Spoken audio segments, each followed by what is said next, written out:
for this for a long time, so it's good to see a lot of faces that we haven't seen in a long time. And so, it's good to see you all.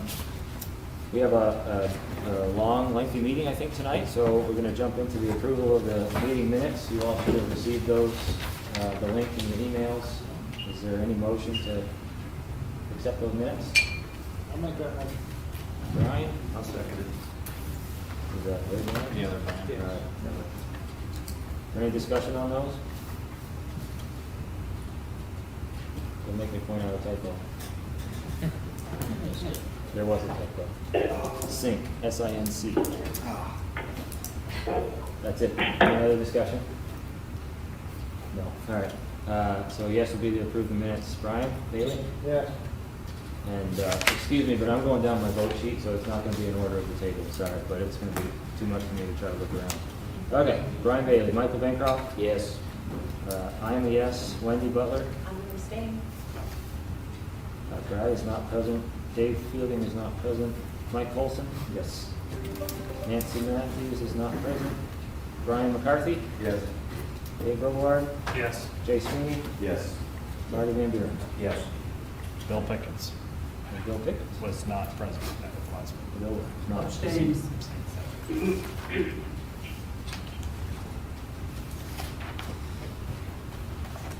Okay. Those are approved. We are going to get into the public comment portion. Will, do you have the sheet? All right. For those of you that are new in attendance, we allow up to 2 minutes of public comment for those who have signed in and want to comment on something. This is not a time for back and forth between board members and you. This is the time to just state your comment. Will is going to run the timer on the screen so you can see the countdown and have plenty of time to wrap up as you get down to 2 minutes. And I just would like to add, if I could, Mr. Chair, that we're going to give petitioners time to introduce their petitions. So you don't need to do that, and you won't be confined to 2 minutes.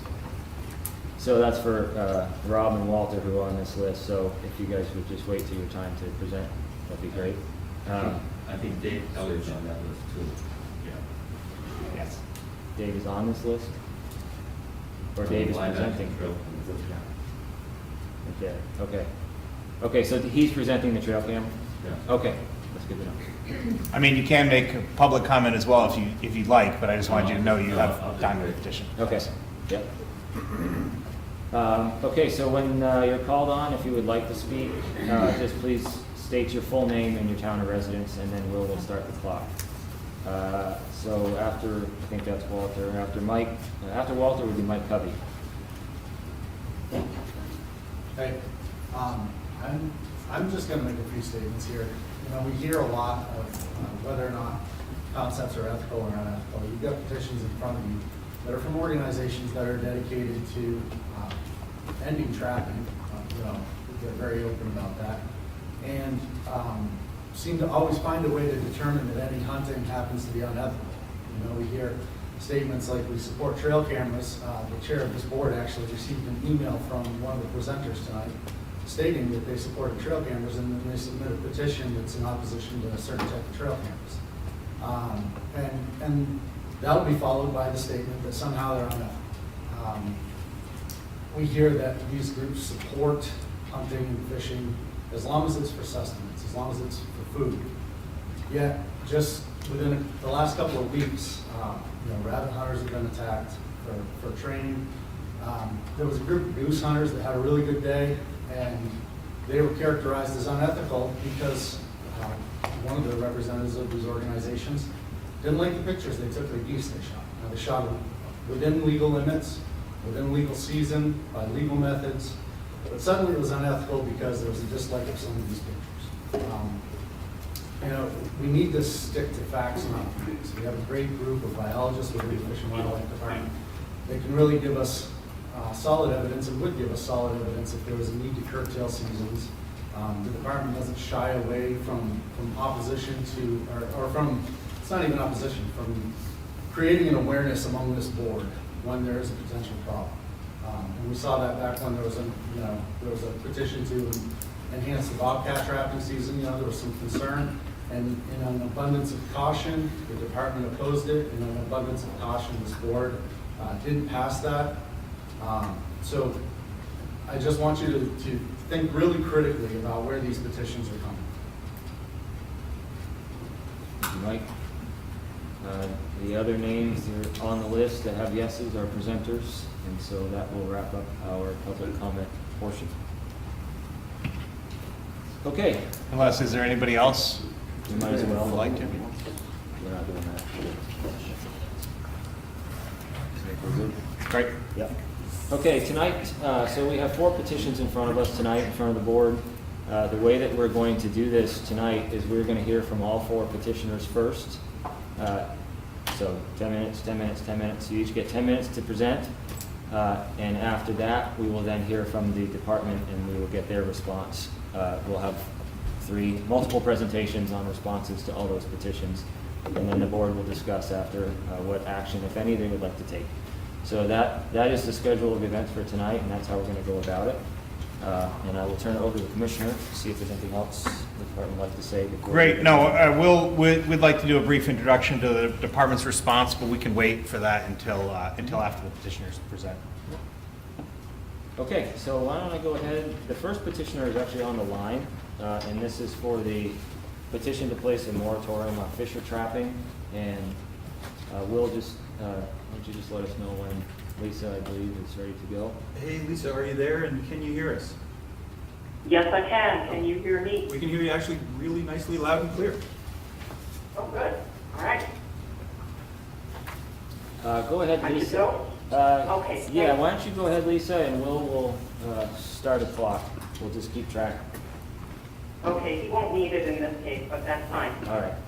I'd like to thank you for the opportunity to speak tonight. As you know, this is a petition requesting a moratorium on fisher trapping. So, on February 15th of this year, Protect Our Wildlife submitted a petition to the Vermont Fish and Wildlife Board requesting that a moratorium be placed on the trapping of fisher. Our petition also asks that Vermont Fish and Wildlife provides a scientific basis that includes peer review as to why there is a trapping season on fisher with no bag limit. 2 analyses of catch per unit effort data, which is what is used to determine changes to fur bearer populations over the last 30 years, one by the Vermont Fish and Wildlife Department and one by an independent biostatistician, showed a marked and alarming decline in the fisher population beginning in 2003. The significant discrepancy in the graph line prior to and since 2003 may also be indicative of another concern we have with the Vermont Fish and Wildlife Department process, which is a shifting baseline. If that is indeed a factor, then it underscores even more vividly the advisability of hitting the pause button while the department makes some adjustments to its process so that there can be more public confidence in its data. Additionally, earlier this year, Protect Our Wildlife documented discrepancies in Vermont Fish and Wildlife's 10-year average harvest of bobcat, fisher, and other species, highlighting a concern we have with the data that Fish and Wildlife uses to inform their policy decisions. The department did acknowledge these discrepancies and corrected them in the latest Fur Bearer newsletter. But, stepping back, I would like to ask Fish and Wildlife why there is a trapping season on fisher in the first place. They are not a food source, and fur bearer pelts are worth very little these days. I think the answer has to be that it's a recreational trapping opportunity, coupled with the desire to kill predators who are viewed as competition over prey species that hunters and trappers want to kill. There is no science-based imperative to manage fisher populations via trapping, especially when the stability of their population is tenuous. Our petition also addressed pressures on the fisher population in addition to trapping, chief among which are the presence of a number of rodenticides that the department acknowledges are ubiquitous throughout the state. In its 2020 Fur Bearer newsletter, the Vermont Fish and Wildlife Department states that due to budget constraints, it was unable to do any testing last year to determine their effect on the fisher population, but stated that testing would be done this year as, quote, there are a lot of unknowns regarding how rodenticides influence carnivore survival, end quote. There are other mortality factors, such as distemper, that are not yet well understood and need to be investigated as well. Obviously, mortality factors that are unknown and not studied cannot be controlled in the short term. But the most statistically significant one, trapping, can. It is the only form of mortality that we can control, and we should. In the last 10 years, some 3,037 fishers have been trapped or killed for little reason other than sport, a primary motivation for which is the elimination of any competition for game that hunters can take during designated hunting season. There is currently no bag limit on fisher, so unlimited fisher may be trapped and killed during the December season. This, however, does not include those fishers that are killed outside of the legal season as non-targets, or those who are killed in defense of property. Fisher function as a key predator on our landscape, and best available science informs us that predators should be protected, not hunted or trapped for recreation or commercial purposes. The fisher's diet consists primarily of small mammals, rodents, and the occasional porcupine. Furthermore, fishers do not overpopulate their territory. So, given that in 2019, 32 fishers were killed in just one wildlife management unit alone, we feel it is incumbent upon the Vermont Fish and Wildlife Department to place a moratorium on fisher trapping until the decline in the population and all contributing factors can adequately be assessed, studied, and addressed. Given that fishers have a significant role in maintaining ecological balance and that killing them is overwhelmingly done, except in rare cases, simply for sport, and given that traps set for fisher also catch non-targeted species such as bobcats and the endangered pine marten, continuing this practice in the face of what seems to be a significant decline in the fisher population is simply not responsible management. Thank you very much. Thank you, Lisa. We do have a few minutes. If there are any brief questions for Lisa from board members, entertain a few. I have one. Lisa, could you just clear something up for me in the petition? Who are the people referenced on the consultation team? There's a retired PhD ecologist, the conservation biologist. That's right. Who are those That's people right. referenced in there? There were no names given, that's all, I was just curious. Well, we can get all that information to you. I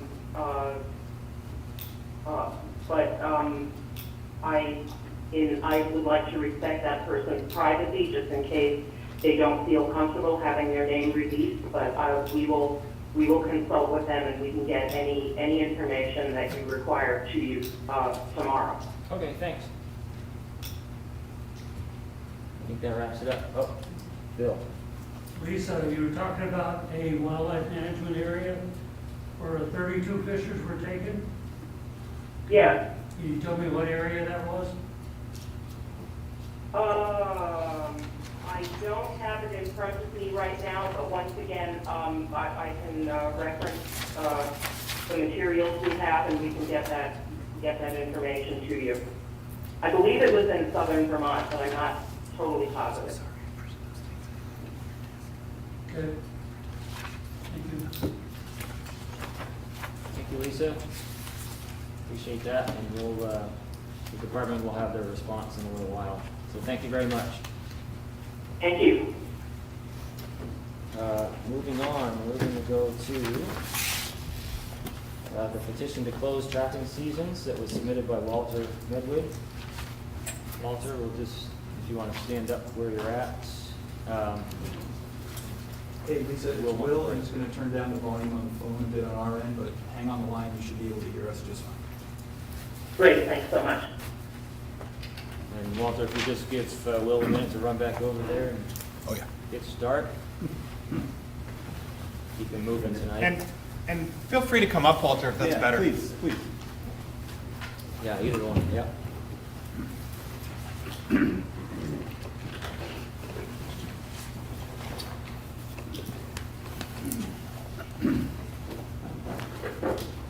How is this? Does Sure. this work? That works great. Okay, thank you. Welcome and have at it. Go ahead. The floor is yours. Thank you very much for the opportunity to speak before you tonight.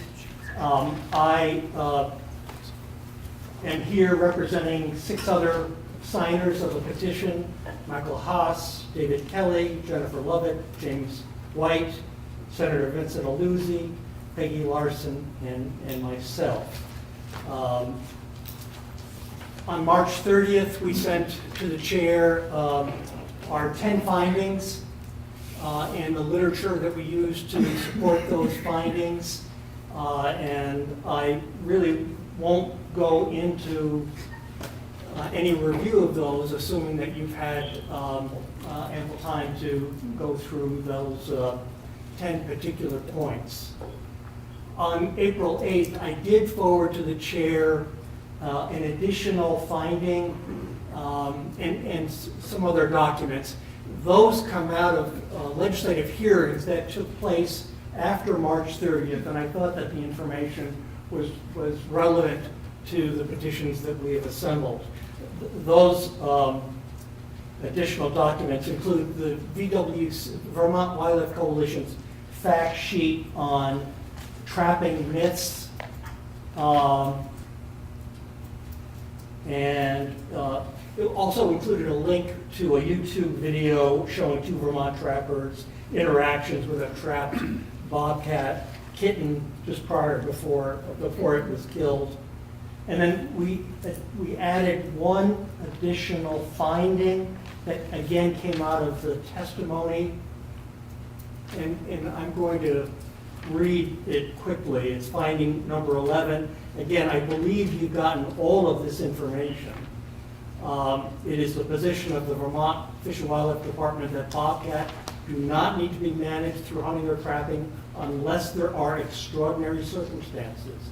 This position is in stark contrast to the annual seasons for bobcat that the board approves for both hunting and trapping.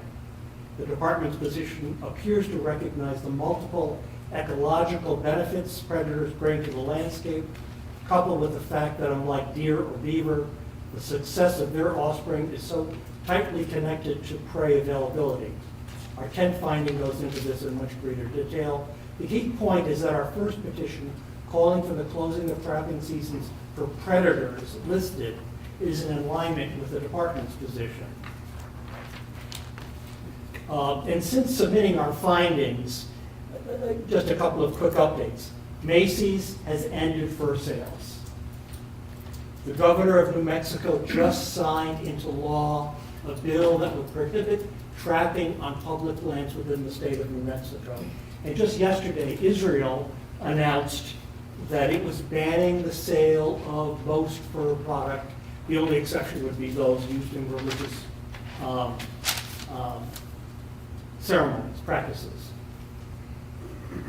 The rest of my comments are more general, perhaps at the 10,000-foot level. And I'm hoping that it will offer some context to why the petitions have been, the 2 petitions that we have submitted, the rationale. We are in a time of great change. The wildlife profession is demanding that change occur.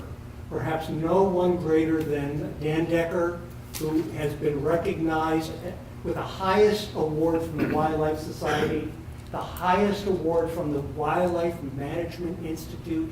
He's published a paper with his colleagues called Wildlife Management in the 21st Century that says we must change wildlife management.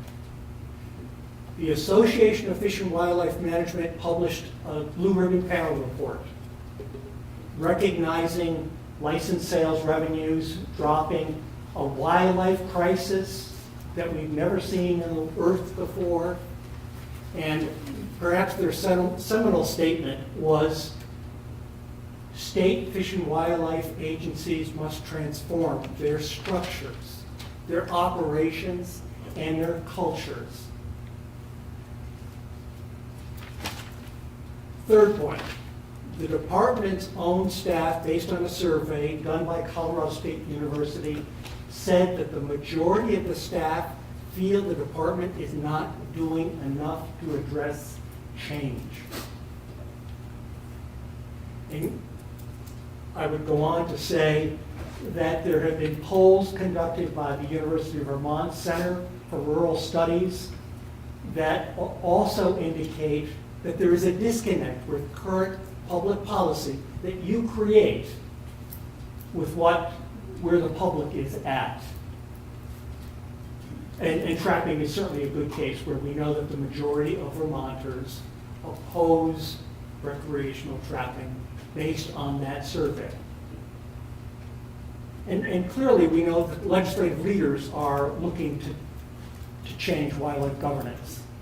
We've seen that in this past legislative session, including even a proposal, S-129, that would make this body, instead of a public policy and regulatory body, advisory only. Title 10, Chapter 103 of the Vermont statutes are very clear. Wildlife is held in a public trust. Wildlife is a public asset by law. It is not owned by any stakeholder group, but by all the public. And wildlife must be managed to reflect all of the citizens by law.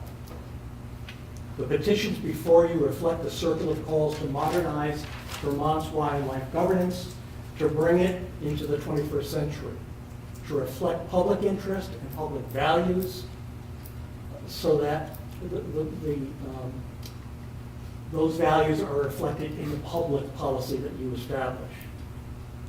We hope the board members will look at our petitions not as a challenge, but as an opportunity to say things are changing. The drumbeat is changing for change in how we manage wildlife.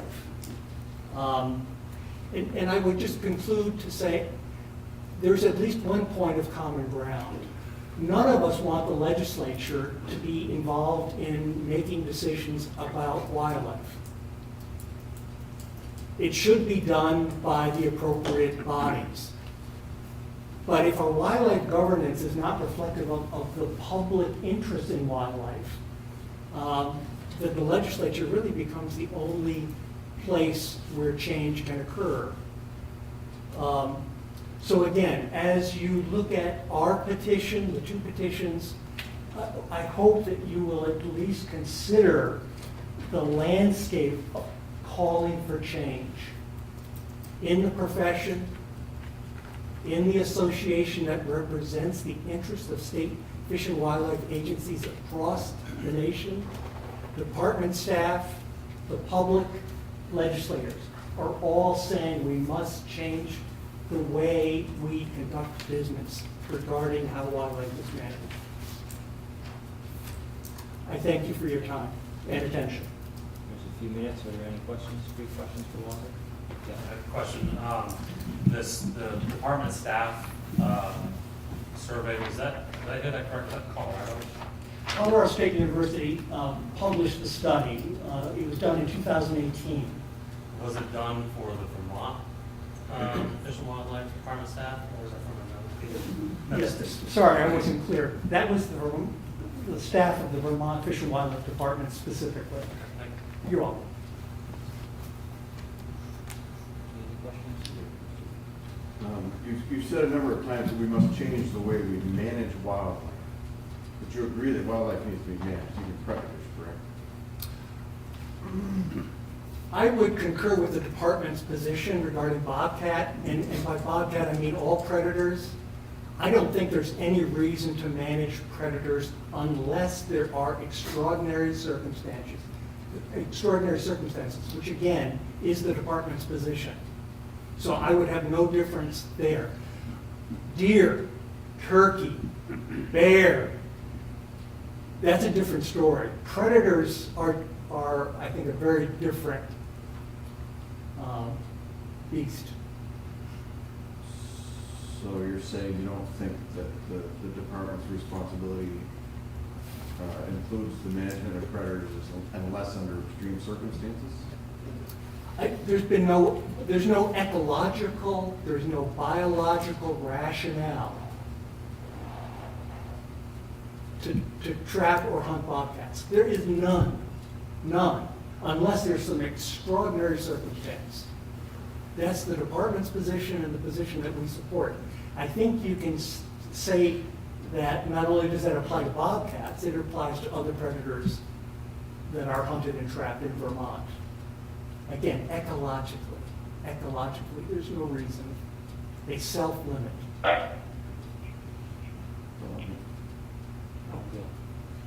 Your petition is a two-part petition. Yes, sir. One is stop all trapping on predators, Yes, sir. and then a moratorium on everything else. I'm correct? That is correct. The moratorium that we're calling for is that you take the information that we have assembled and fully digest that to determine whether the current trapping practices are in sync with our findings and with certainly the cultural and ecological landscape. And then go forward with your trapping program. But we're simply saying reset based on the findings that we've presented to you today, or March 30th. We're not saying stop, and we're simply saying establish a trapping program only after there's been a very thorough review based on our findings. On your findings, Yes, sir. not their findings.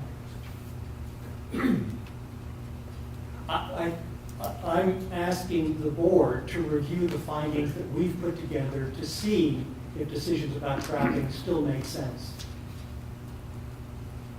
Okay, I understand. You have the power to make public policy, and we're presenting information to you that we hope you will consider and influence the decisions you make about regulations and about the public policy that you will establish for all Vermonters. I'm just wondering if this is a continual circle that we're gonna be going around, that you give us this information, the board decides, no, that's not what we believe, so they decline, and then we go back around the same circle over again. I would not support beating a dead horse.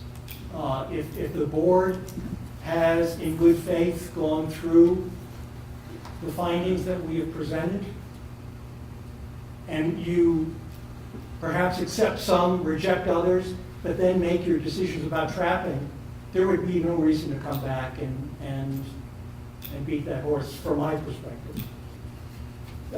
This is a one-time opportunity for me. Thanks, Walter. All right. I think that sums up pretty well. Thank you. Yeah, appreciate it. Next up, we have Rob Mullen with a petition to return the end of trapping season for river otters to February 28th.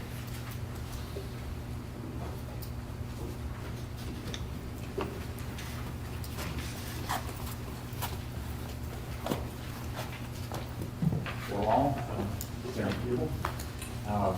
Great to be here in person. Yeah. So, the petition is to revert the season back to what it was prior to 2016. I think was when it was extended to the end of March.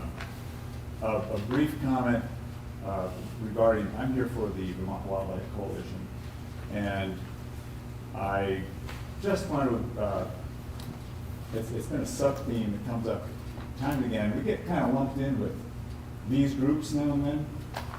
One of the reasons I'm still part of this group is I don't think we're one of these groups. I grew up here in Vermont, deer hunting, fishing.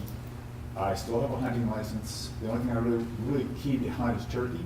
I haven't been able to get out and do it, but when we say we support hunting, we support deer hunting, for instance, not just for food, but it's ecological essential to hunt deer in Vermont. I was reading biology from UVM, and I've stayed, even though I'm a wildlife artist professionally, I've stayed working in natural sciences with the Smithsonian Institution on a project for 15 years now. So I've stayed fairly current on my science, not like a professional scientist here at the department, but as a pretty well-read layman.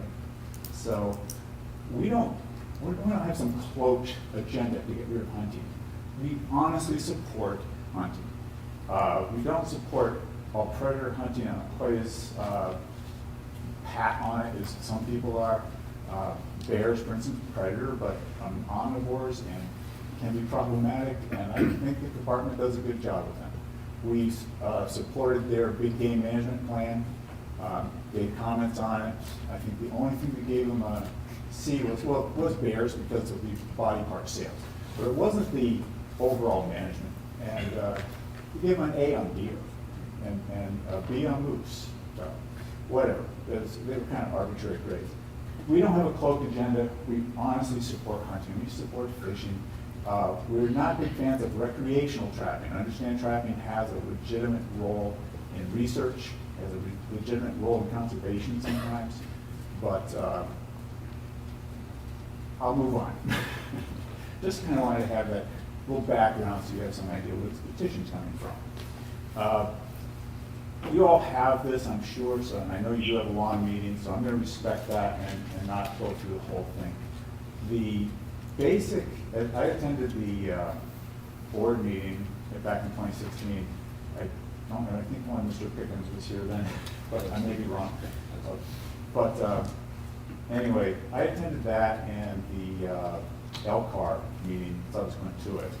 And at both of those, one of the main rationales for extending the otter season to match the extended beaver season was given as animal welfare.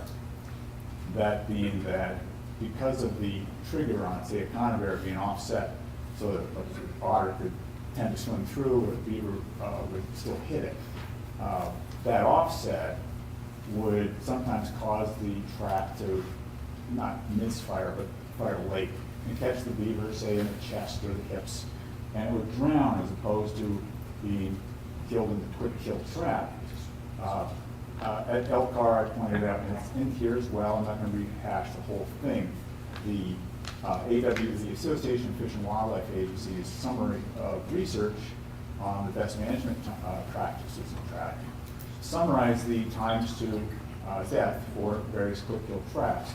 And you can look at all of it, it's all in this thing. They're pretty much the overlap with drowning is almost complete.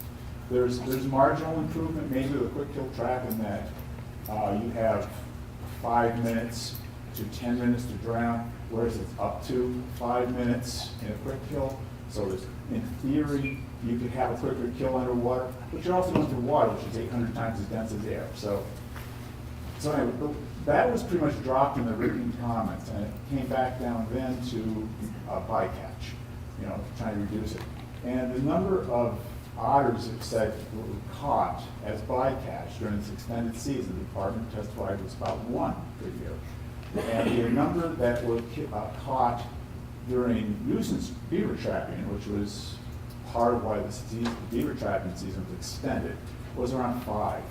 And yet they're now catching 19 extra otters in 2019. So it seemed to cure worse than the disease to some degree.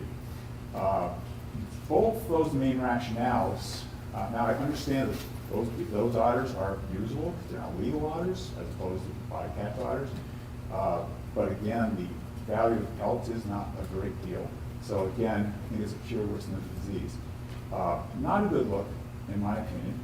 And I just, based on the fact that those main rationales are either have been dropped even by the department in the written comments, or have been somewhat undercut by the number of otters that are now being taken, just calls for coming back to the original season. And with that, I'm going to wrap up 5 minutes and 40 seconds early. Any questions for Rob? If I remember right, the original The original reason why your agency or your group was against it was there was concern about pup rearing, because that was the reason why. I looked into that a lot, and I've read the department's position on it, and I understand that at first glance, there seems to be a real dissonance between, you know, what is on the audit fact page on the Fish and Wildlife Department's website, and the rationale behind the trapping. So they protected otters by stopping the, because they would start breeding and started pups in late March, so they stopped having trapping in late February, which to any normal, you know, general layman makes a lot of sense.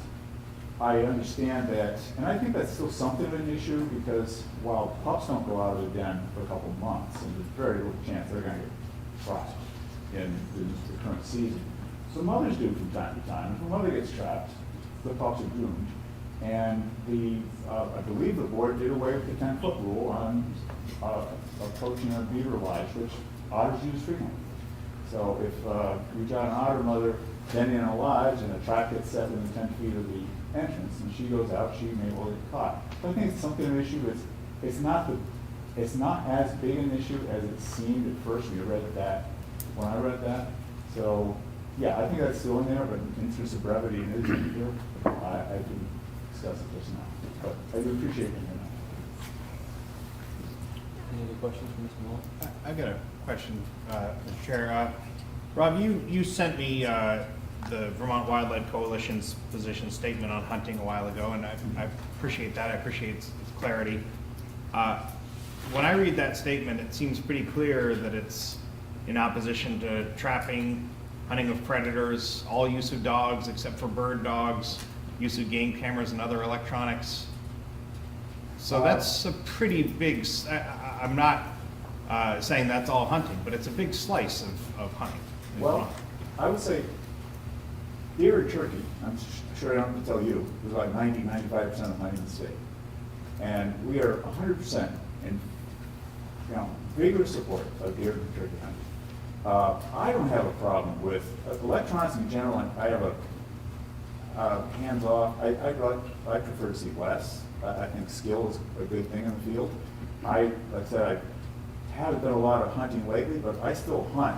As a wildlife artist, I have to get reference, and I basically hunt with a camera. So I still use my hunting skills as I developed as a kid, and I use them extensively. I don't use game cameras.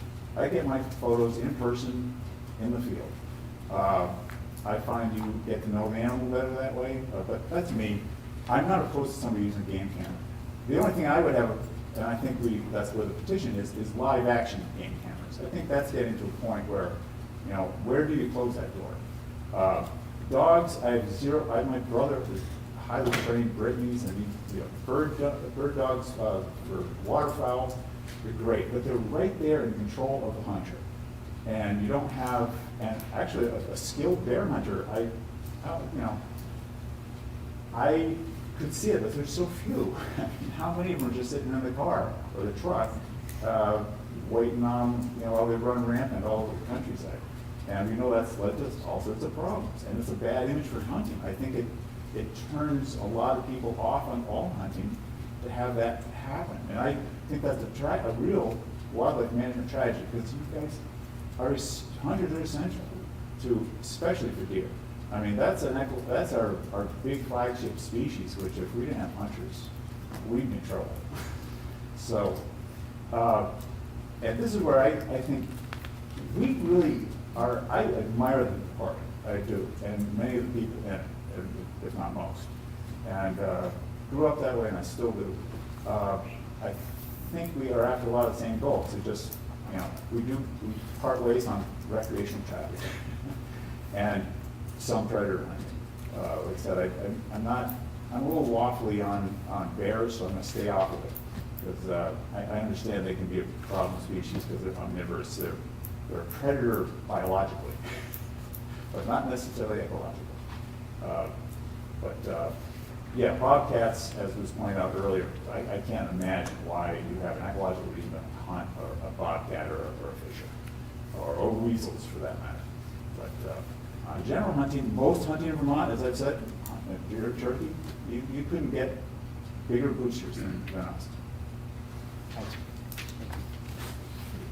Good.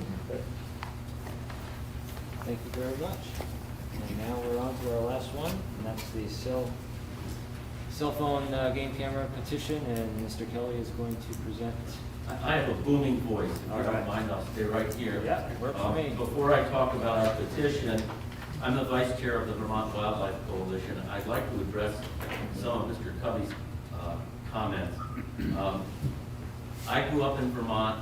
I grew up hunting in Vermont. My grandfather was the state treasurer. My dad was the deputy commissioner of agriculture. Everybody in my family has hunted. I lived for 6 years in Montana after I got out of law school, and I worked with a licensed hunting guide in the Madison Valley. I also worked with a trapper. We trapped coyotes and beavers on the branches of the Madison Valley. So I learned something firsthand about trapping. I pretty much stopped hunting after I got out of law school. I haven't hunted a lot in Vermont, except for a number of years when I had an English setter, and we bird hunted. I was a good friend of Steve Wright, and Steve and I used to fish a lot. I'm going fishing tomorrow on the Galloway River in Maine, and on July 9th, one of my old fishing buddies and I are going to fish Soda Butte in Yellowstone, and then we're going up to the Clearwater River in Idaho. So I've been a long-time hunter, a long-time fisherman, but I'm also I very much support most of the positions of the Vermont Wildlife Coalition. It is a coalition. It brings together a lot of different people and a lot of different opinions. Many of us have backgrounds like mine in hunting and fishing and growing up in Vermont, and I want to make that clear. And one of the things that we are opposed to are these live action trail cameras.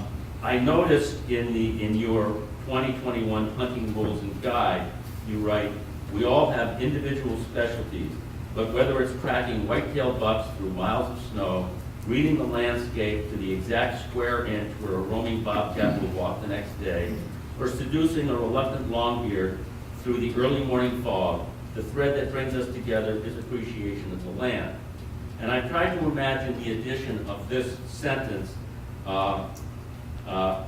which says, and some of us specialize in setting up a covert WC series LTE cellular trail cam with a 32 MP instant image transmission compatible with Verizon AT&T systems. That has nothing to do with any hunting tradition my family or I have ever known, either here in Vermont or in Montana. If the licensed hunting guide I work with in Montana were to have a client come to him and suggest something like this, he would have been aghast. And I've never met any of the people that came hunting to Montana who suggested that we do anything like that. It's virtually unthinkable. I would imagine nobody at that table would use equipment like that. And I think that the Vermont General Assembly spoke pretty clearly for the people of the state of Vermont when they outlawed the remote discharge of firearms. This is very much along those same lines. We can see other states like Nevada and Arizona and Montana saying no to this type of unethical behavior.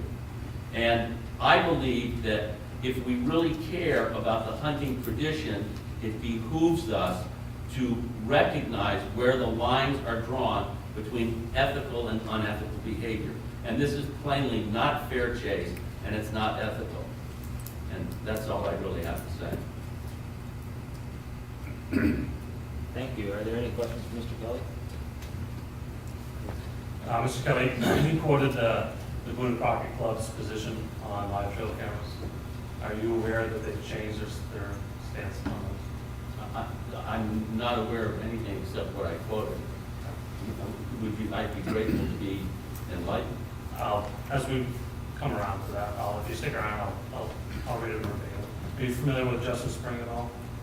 With who? Justin Spring, the director of the Big Game Records for Boone and Crockett. No, I'm not. I don't know. stick around, Are- I'll read some of his. Are you telling me that the Boone and Crockett Club now supports the use of live-action trail cams directly connected to a cell phone to identify game? So I'll be happy to tell you. Is that what you're saying? You can wrap it up now, Dave, that's fine. I just had a Could you question. just answer the Go question? ahead, answer. Okay, At this so point as they, well. yeah, they actually do not ban or against live action trail cameras.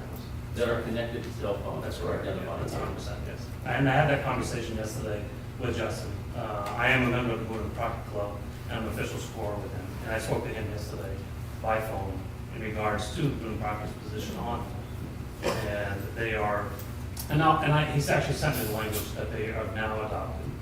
And I'll also go into what happened in Arizona and where their stance is. And what their stance really is, and I'll talk to the department about it as well, is that, for example, in Arizona, is having problems with water tables. And it's affecting the congregation of game animals at specific areas. And the Department of Fish and Wildlife for Arizona had concerns that these cameras would have an impact on their ability to manage these animals. So that's what brought forth a ban on the trail cameras in that state. And Boone and Crockett does support that, and it actually has an effect on the ability to manage the game. So that's one. Then two, they still believe that if a hunter's decision is made based on where to hunt or to take game, based on the live action camera, that is their line of what would be ethical and not ethical. The camera itself, they don't find to be unethical, or the fact that you even use one of those cameras. It's that if it makes the decision for you. And the diversity across the United States is quite diverse, and some of us have had the opportunity to hunt Colorado, Nevada, those types of states, and you don't have big forested areas. And being able to locate the game remotely greatly dictates where you're going to go, could protect you, based on your moral compass. And it makes the game more susceptible versus big woods of Maine, Vermont. Your ability to then, it's not necessarily going to change your outcome or not. Anyway, that is the line. I will read the verbiage direct when we come around to that. But I just wanted to let you know what their stance is and how that applies to these other states. Again, their stance is that if any technology, it doesn't just have to be trail cameras, it could be anything. If it's having an effect on the management of game species, they would support a ban by the state on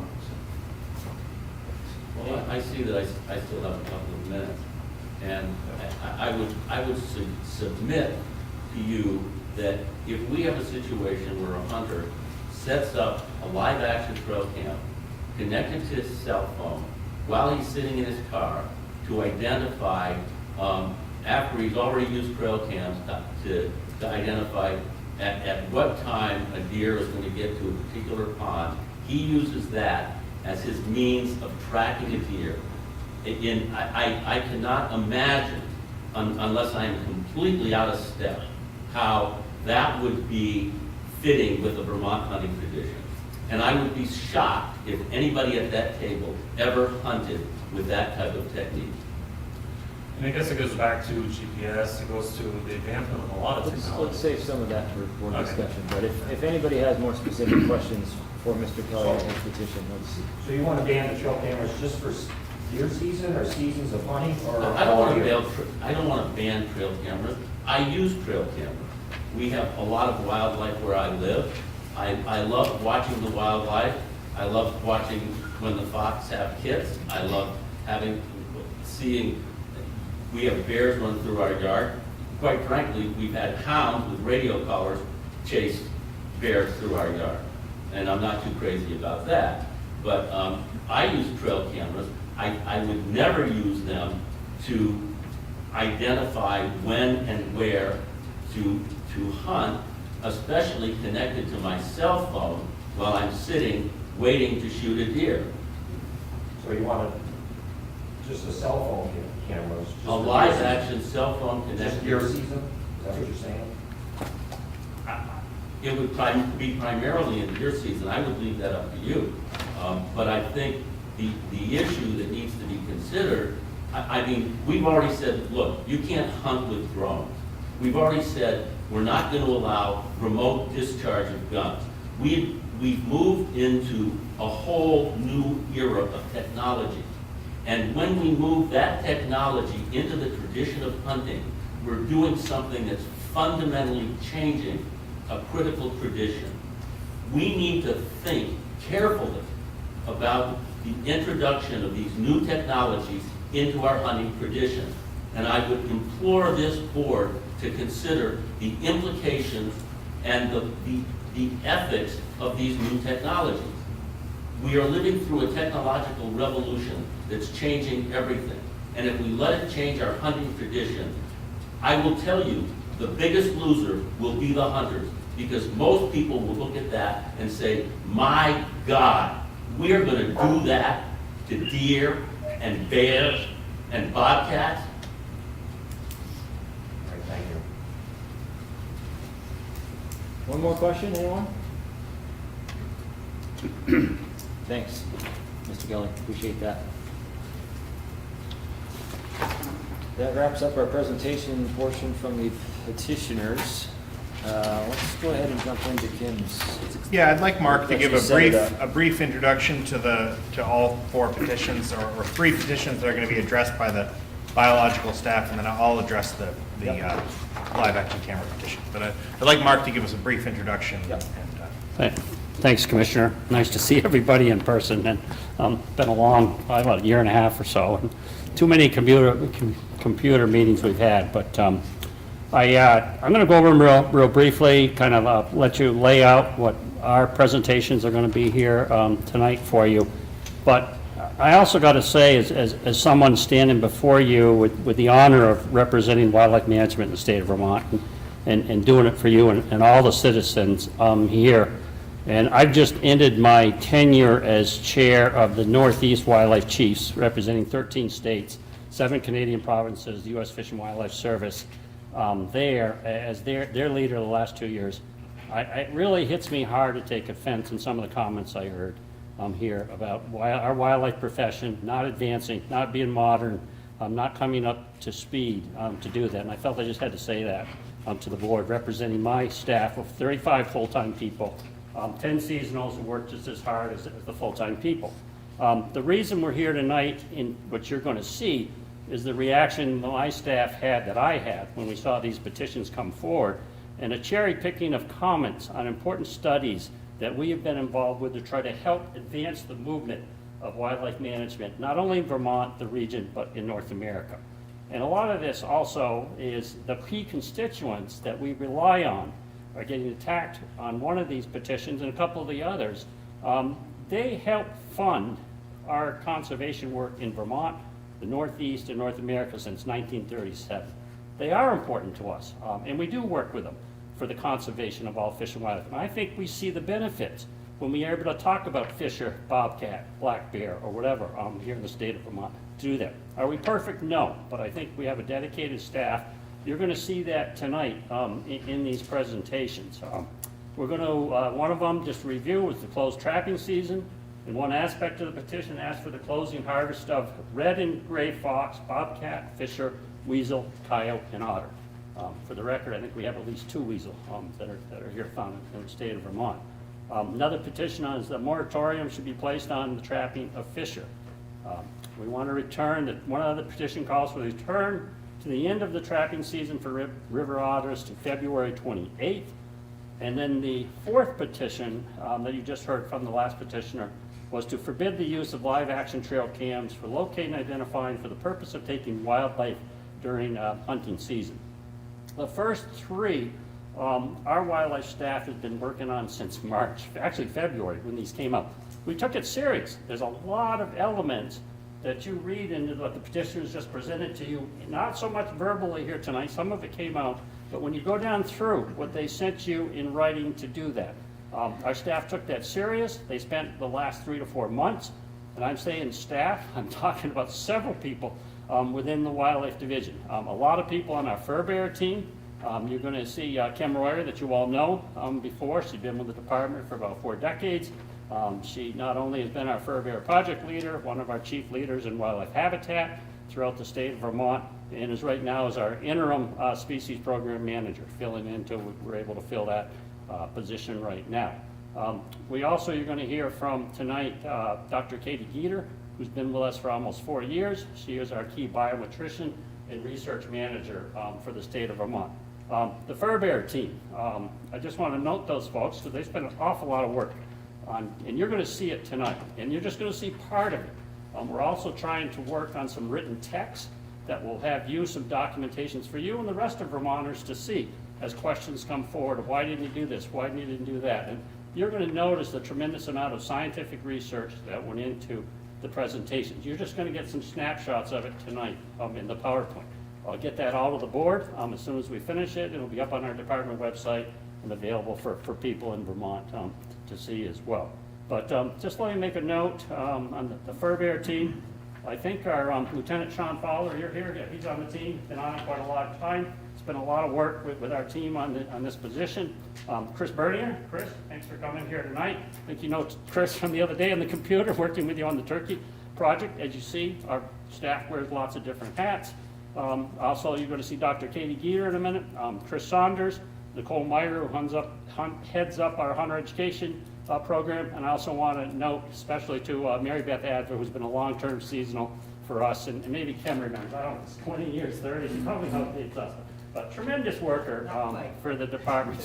So Kim is going to lead us through on first addressing the tracking petition with a PowerPoint on that, and then we're going to perhaps, potentially, it's your call what you want to do, Mr. Chair, but we might recommend at that point to stop, ask us questions on it, and then take that issue up on the board of what you want to do. Either, deny it, table it, have us come back with more information if you please, or accept it. If you accept it, then we'll move forward trying to provide you more information on your deliberation there. Then the Otter petition, Kim's going to lead us through that. And then the Fisher petition, both Kim and Dr. Geeter are going to be teaming that. And the last petition that we want to address will be the game camera one. And our commissioner is going to lead the discussion on that one with you.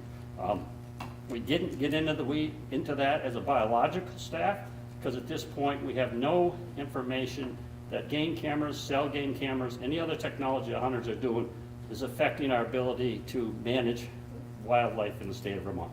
So it's a whole different type of issue, and I think it's appropriate for the commission. So that's our game plan. I think, Will, you said what, pizza's coming around 7, we'll take a break, or? 6:30. 6:30, okay, so whenever it's kind of convenient, Kim, I'll let you kind of use your judgment and when's a good break to do that. I also want to recognize, maybe you want to have the other department staff, Commissioner, introduce themselves too, because a lot of this work, it's not just the wildlife division that works on managing wildlife. There's also 35 full-time wardens. So our Director of Warden Services, if you want to introduce your staff name, Jason. Hi everyone, Jason Batchelder, Director of Warden Service. We have Lieutenant Fowler, who's the Northeast District Chief, and Warden Dustin Searcy, who's out of Moortown. Thanks for being here tonight, guys. Thank you, Mark. And of course, Will Dwayne and Catherine Gessing and Forrest Hammond. Forrest, as you know, is our Black Bear Project Leader. We may say a few words, Commissioner may later on that, but Forrest is also involved with us on all these other issues too. So it really is a team game here when we start talking about wildlife management. And if I might suggest, I'm going to move into these seats. Please to do. spare my neck. Thanks. That would be great. Yeah. And to give Kim a little Not that I don't agree. I know, right? Kim, if you need a break to get your breath, I think we all understand that. It's been a lot to cover with it, so. Thanks, Mark. Plug came out on the surge detector. Make sure you got juice.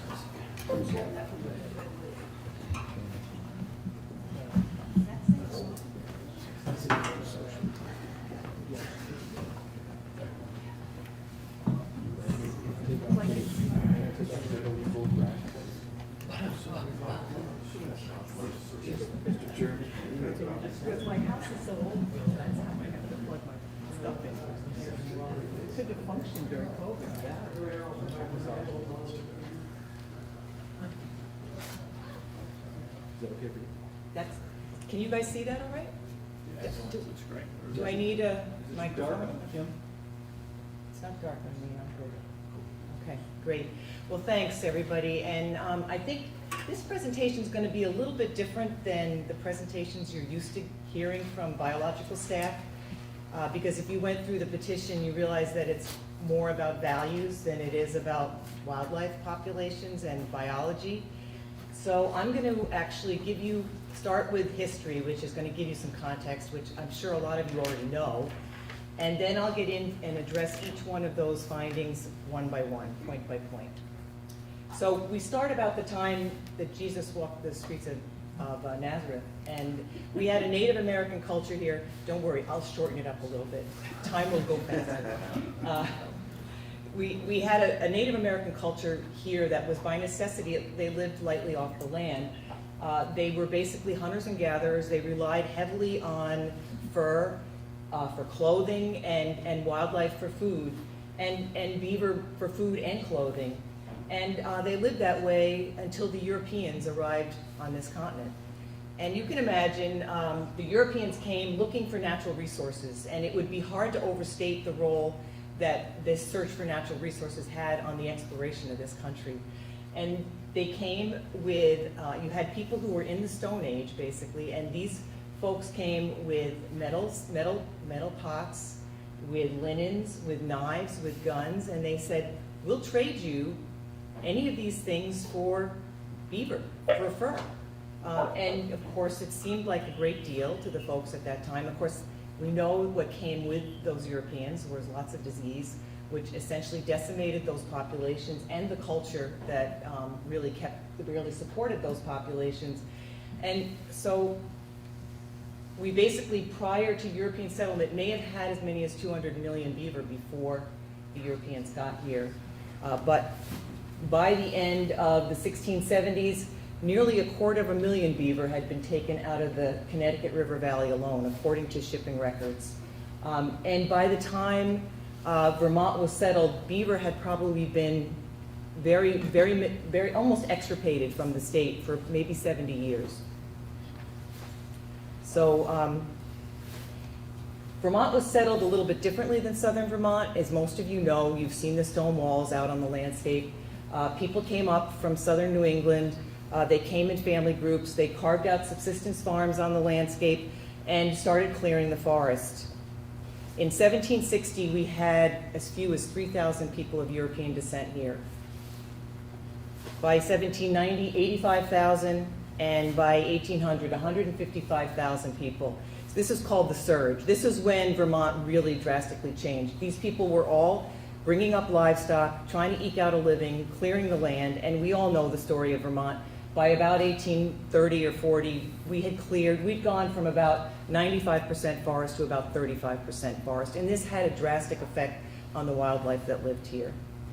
And you can see just from this graph, Vermont is the red line right there. We were cleared a little bit later, but still a drastic change in the habitat that was here. They also came, like I said, with livestock, and they had to protect those livestock in order to protect their living. And so there were bounties on most predators at that time, everything from wolves to mountain lions to lynx to bobcat to fox. And this is just a map of the bounty records from 1777 to 1781. On wolves, the blue dots are actually mountain lions. So that period of time, most of you are very aware of this, that whole period of the 1800s. We lost many of our most iconic wildlife species as a result of that drastic habitat change and the unregulated taking of wildlife. There were no laws, no seasons, nobody overseeing the take, and many of these species disappeared, or at least their numbers decreased drastically. So in response to that, the legislature in 1876 established a Fish and Game Commission. They had a Fish Commission first, and they expanded it to Fish and Game Commission. And then the current department structure actually was established in 1906 with the first hunting and fishing license in 1908 for 50 cents. Quite a deal back then. And the legislature actually established the mission of the department. It provided the underpinnings for the rest of what we did. And it basically was that the Commissioner of Fish and Wildlife shall manage and regulate the fish and wildlife of Vermont in accordance with the requirements of this part and the rules of the Fish and Wildlife Board. This is where our authority, yours and our authority, comes from. The state, through the Commissioner of Fish and Wildlife, shall safeguard the fish, wildlife, and fur-bearing animals of the state for the people of the state, and the state shall fulfill this duty with a constant and continual vigilance. We take that pretty seriously, and I know you guys do too. Then, following that, the Congress actually established a tax with the support of the sportsman's community on guns and ammo and archery in 1937. This is what's funded many of the restoration efforts that have occurred since then. And of course, in 1950, they followed with a tax on fisheries equipment, which has helped to support much of the fisheries conservation work that's gone on. Today, our budget, about 60% of our budget, upwards of 60% of our budget, is actually comprised of dollars that have come from sportsman-related activities. Still. So like I said, these were the funds that reestablished many of these populations that had been extirpated or had declined as a result of those changes in the 1800s. So 1878, I think it was a precursor to the Vermont Federation of Sportsmen that actually brought some white-tailed deer back into the state. I'm sure many of them came in on their own as well. In the 1950s and 60s, the Forest and Parks Department, in cooperation with the Fish and Wildlife Department, brought in fisher from Maine and New York and released them in all over Vermont, and that's been a huge success story. 69, turkeys were reintroduced, and actually the department participated or led a trap and transfer program for turkeys up until the 1990s within my career. If you can believe it, I'll never say never, 1956, we didn't have a residential goose population, and my professor from UVM actually pinioned geese in Addison, and look what happened. So, and then in 89, 90, and 91, we actually were involved in bringing the American marten back into the state. In the southern, we partnered with the U.S. Forest Service and released about 108 animals, I think it was, into the southern greens. And we thought that had failed, and mostly because we had had some of the warmest weather, warmest decade on record. But actually, while I was not fur bearer biologist for a period of time, Chris actually started a monitoring program with Connecticut State University, and we have a core population down there, which is exciting. Other fish and wildlife restoration efforts are ongoing: moose, lake sturgeon, beaver, peregrine falcon, lynx, eagle, walleye, and that's just to name a few. I mean, that's basically what we do, is manage and restore wildlife populations. That's what drives us. That's what we're committed to. So to circle back to the petition, the petitioners, and I think maybe even Walter mentioned this, or maybe it was Rob, mentioned the survey that was done by the Center for Rural Studies. And yes, there was a survey question that I think it was POW paid the Center for Rural Studies to ask, and it was about trapping. I think to me it seemed to be worded in such a way that sort of led the replier to a certain type of response. And they call it the most definitive and independent survey that's been done on trapping. I would beg to disagree, given that there's surveys that have gone on across the country on trapping, including Vermont. We did one as part of a communications survey in 2015. We found 56% of Vermonters actually support regulated trapping, 27% oppose. In Maine, they did a much more comprehensive survey, and they had 75% support for trapping, regulated trapping, 17% oppose. Connecticut 61%, Indiana 75%, and Wisconsin 77%. So I think it's disingenuous to suggest that one question from one survey is the most definitive response on how the public feels about trapping, because it's a nuanced topic and it's complex. So finding one, the petitioners contend that the current public policy on trapping contradicts the Association of Fish and Wildlife Agency's Blue Ribbon Panel results. Now, we have read the Association of Fish and Wildlife Agency's Blue Ribbon Panel. We actually support the findings of the Association of Fish and Wildlife Agency's recommendations. And their recommendations are basically, we need to broaden the tent. in order to address the threats to wildlife going forward, we need to have everybody care about what's happening with our wildlife populations and the habitat that supports them.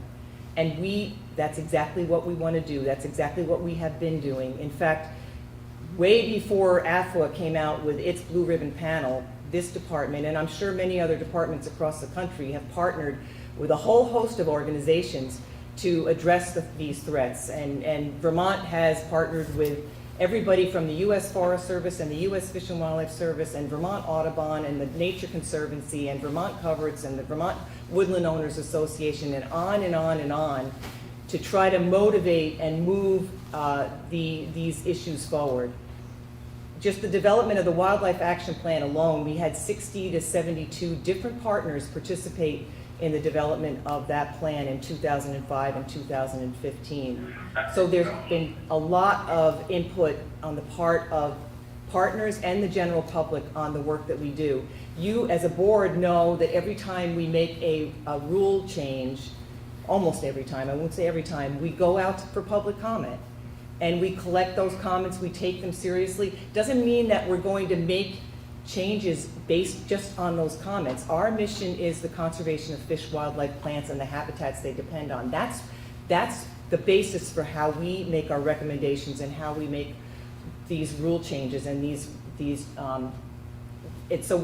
not a popularity contest. It's not like, oh, we get this many votes on this, so we're going to move in this direction. It's about what's in the best interest of the resource and people's connection to that resource. The petitioners talk about equity, and equity is important. We agree that we need to be including everybody in these conversations, but that doesn't mean that we are trying to narrow the tent. The AFWA's point is that we're trying to expand the tent, not narrow the tent. And by banning a whole group of people from doing an activity that's ecologically appropriate, including indigenous people, we're actually narrowing the tent. We're doing exactly the contrary thing to what AFWA is recommending. We can still support these folks who have spent generations living lightly off the land and still expand the tent. It's not a counterproductive activity. We can do both. And they have no bearing, these regulated activities have no bearing on the ability of the other folks who don't hunt and trap, who I respect. They don't have to hunt and trap. But these activities have no bearing on their ability to see and enjoy these wildlife populations in any way that they want to. So there's also, the petitioners also say that the information around trapping, or our position on trapping, was not codified with all people at the table.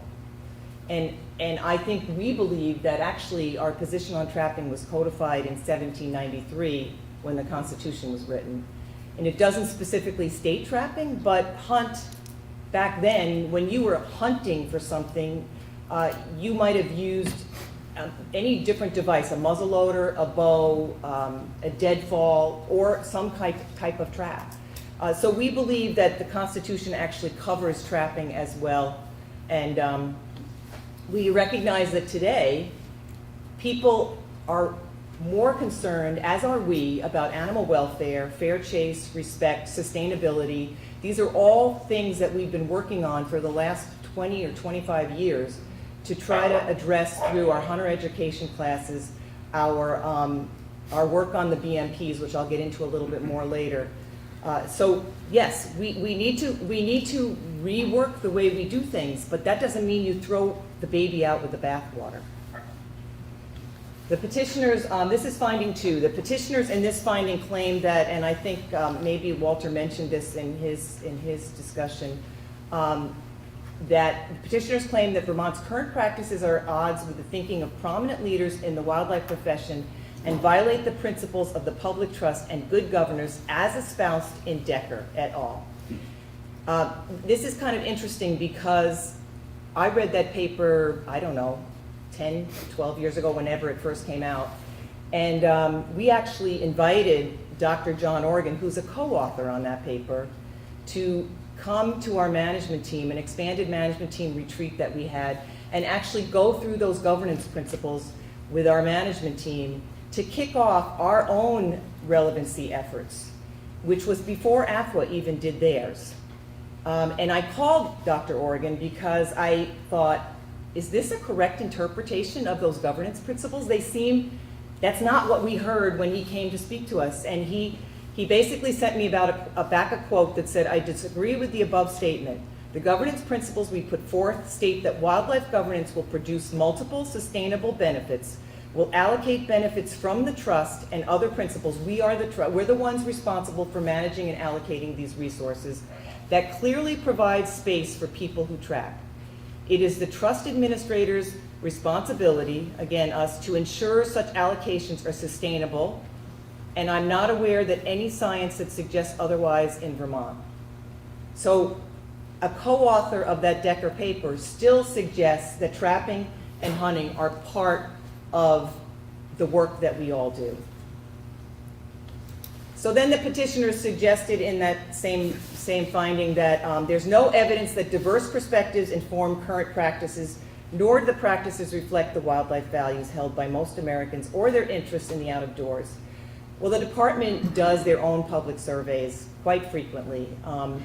And you can see from this one, we ask about the things that we do, and whether or not the public supports the things that we do and supports us as a government agency.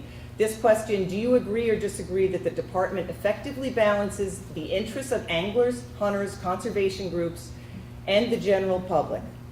76% of residents agreed that the department balances these interests. And this is up, we did the same survey, or asked the same question, I guess, in 2003. It's up from 67%. 7% disagreed, but that's down from 11% in 2003. So at least up until 2015, we were making progress in terms of how the public looked at this department. Again, another question from that same survey, overall, are you satisfied or dissatisfied with the Vermont Fish and Wildlife Department as a government agency, or do you not know? Again, 76% support of the department as a government agency, up from 57% in 2003. And only 3% were dissatisfied, down from 10%. And even, I think, which is better for us and something we're even more excited about, is that fewer people don't even know who we are. Because those are the people we want to connect with the out of doors. And the Dr. Duda, who actually oversaw this survey, said to us in a meeting afterwards that given that government is generally so negatively viewed, the response to this survey is even more impressive. Lastly, we asked in 2013, but I don't think we repeated this at any point, the percent of respondents who indicated that each of the following sources would be very credible source of information on fish and wildlife and outdoor recreation. The top two sources, a biologist with the Fish and Wildlife Department and a warden from the Fish and Wildlife Department. So apparently we still had some credibility back then. Finding three, and finding three is a little dense. I'm going to just refer back to the petition specifically. Basically, the petitioners say their concerns about current public policy on trapping as established by the Fish and Wildlife Board are buttressed by key points drawn from AFWA's annotated bibliography. And I didn't try to address all those points because we agree with most of them. These points are things like wildlife professionals generally agree that public values towards wildlife changed dramatically over the latter half of the 21st century. We have seen this coming for probably 20 years, and we've been working on trying to deal with these changes. There has been a gradual shift away from traditional values that emphasize the use and management of wildlife for human benefit towards a more protection-oriented approach to wildlife. Now, many researchers actually attribute that to the urbanization and suburbanization, which they claim unlocks sort of the anthropomorphic tendencies, pardon me. And really the role, as I saw it, of the whole AFWA effort was to help state fish and wildlife agencies navigate these changing this changing culture, recognizing that we're going to be dealing with a whole lot more polarization in the public than we've had to deal with to date. And one of the key messages out of the Blue Ribbon panel is, although core constituencies like hunters and anglers will continue to be key allies, there's a need to broaden stakeholder representation to ensure fish and wildlife conservation remains relevant and supported by people from all walks of life. Yeah, sounds great. Who's to disagree? While I was talking to Dr. Organ, actually I think this came out of a paper he did. He said, it is unfortunate that advocacy groups are transmogrifying principles developed by wildlife professionals designed to advance our profession in order to challenge accepted and legitimate wildlife management practices. It is unfortunate because we need everybody to work towards addressing the real threats that are out there. The petitioners go on to suggest that wildlife management's been captured by consumptive interest groups. And we've basically been providing access and opportunities to the general public long before the AFWA Blue Ribbon panel. And I'm just going to go quickly down through some of the things that we've done over the last 30 and 40 years to actually address wildlife protection for the entire public of Vermont. We've been a leader in landscape conservation design. Probably most of you have heard about this. This is the Vermont Conservation Design Map. We actually started with a black bear range map in 1991, where we mapped critical habitats for black bear, large forest blocks, and connected corridors. And that sort of jump-started this whole effort to look at our landscape from the big picture, and how do we connect Vermont up to New York, to Canada, to New Hampshire. And so, you know, we've involved probably 20 to 25 partners in this effort over maybe a 4-year period, and have created a lot of outreach materials for towns and regional planning commissions as well.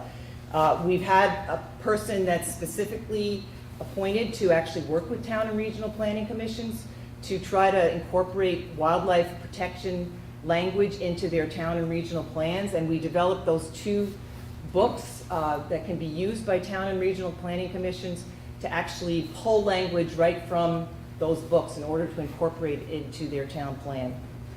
And we've worked with Vermont Natural Resources Council to actually assess what kind of difference we've made over the last 10 or 20 years.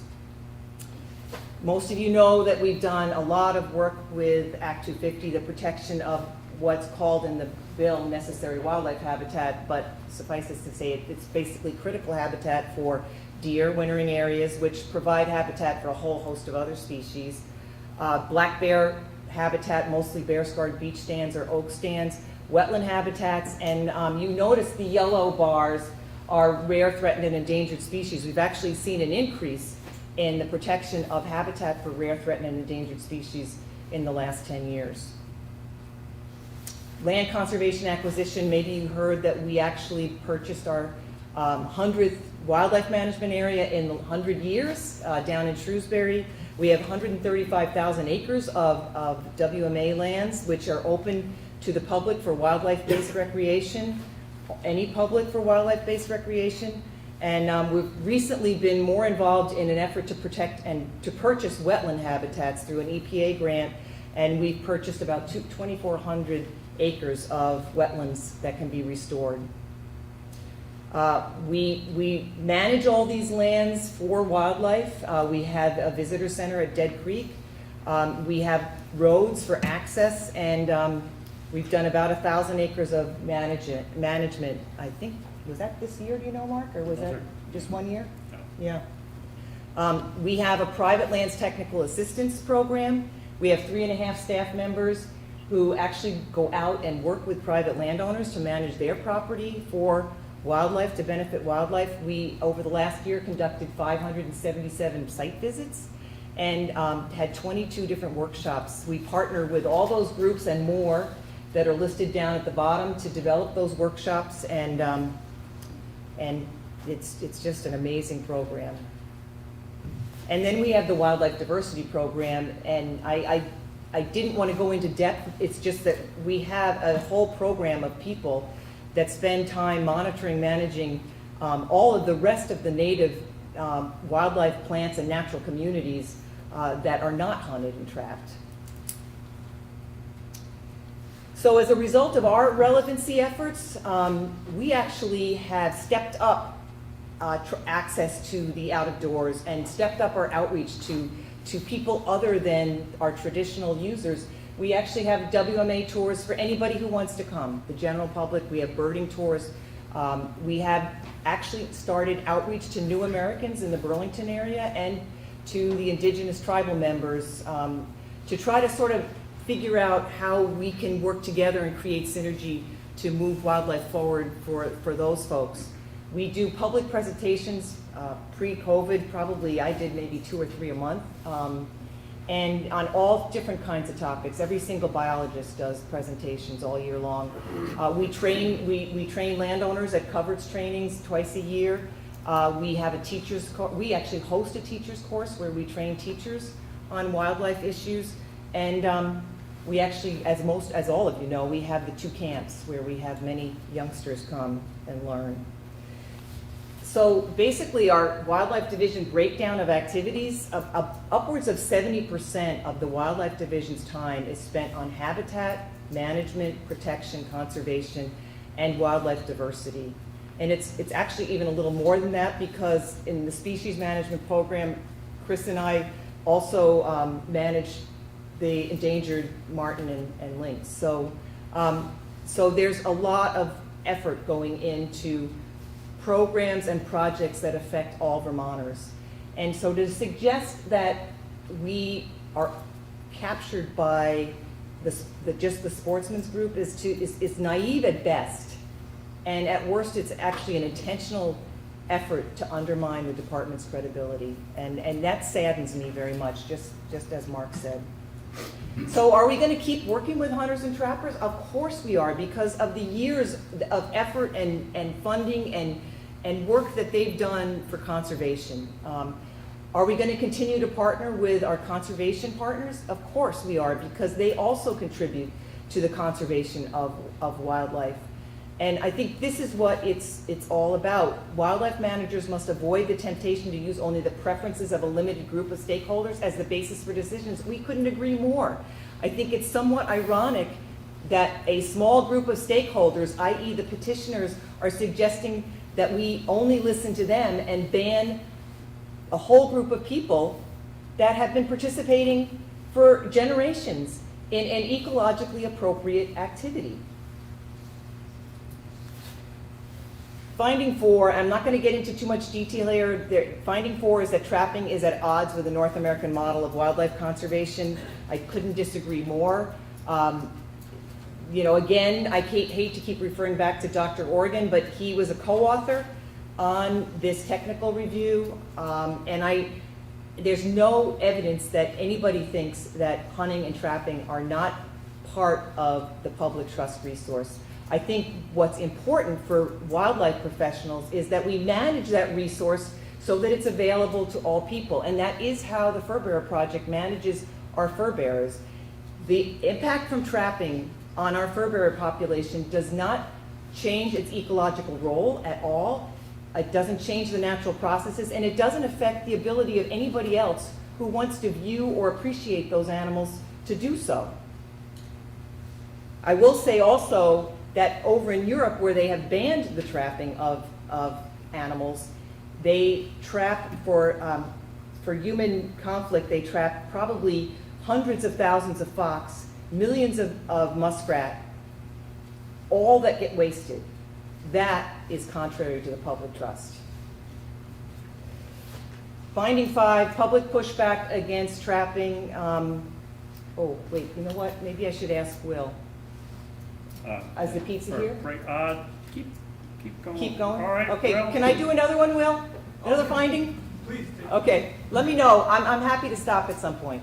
Leave that to your discretion. Okay, it's here? Is it here? Maybe Okay. one more.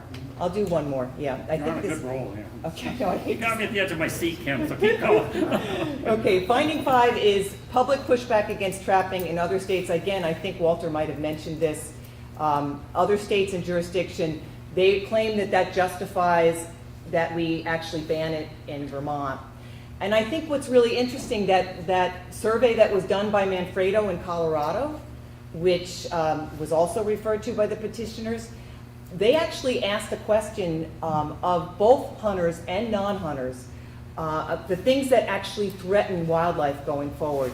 So they asked a question, what's more important to you, protection of wildlife or economic growth? Notice how similar the responses are between both groups. Do you value private property rights over the protection of wildlife habitat? Again, very, very common results. There's only a few percentages different between the two groups. Climate change. Do you think climate change is a threat? Again, almost the same. So why would we want to polarize people around these issues that we think are so important to the future of wildlife when we need everybody to work together to address these things? It doesn't make sense to create polarization where we don't have to. Again, this is from Manfredo. I think this one's pretty interesting. Manfredo basically, this is the Colorado survey. He broke people into values groups. Traditionalist is somebody who believes that wildlife can be harvested for food and clothing. Mutualists believe that we should live in harmony with wildlife. Pluralist believes that they basically they change their values based on the specific situation. And distanced are the people that really don't care too much or have much connection to wildlife. These are the people we want to get, the distanced people. We want to get them involved in wildlife. We want to have them feel like protection of wildlife and habitat is important. What's interesting is when they asked the question about support for the Fish and Wildlife Department in particular, it was almost, every single group was above, is that 70 or 80? Anyway, I mean, all of those different values groups all think that what we're doing is important for them and for their lives. So, you know, what can I say? I'll end it there while we can have lunch or breakfast, dinner, okay? Yeah, let's take a 20-minute break or so, and I'll reconvene the meeting, and I don't know if there's enough to share, but typically we do, so if those in attendance want to grab some pizza, go ahead. Mark says there will be, so have at it. Come back at 7 o'clock.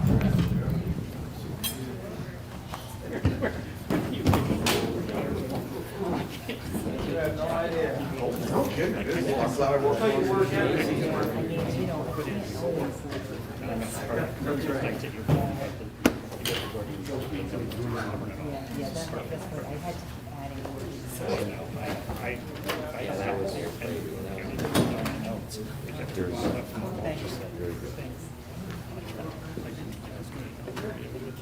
Hey, what's going on?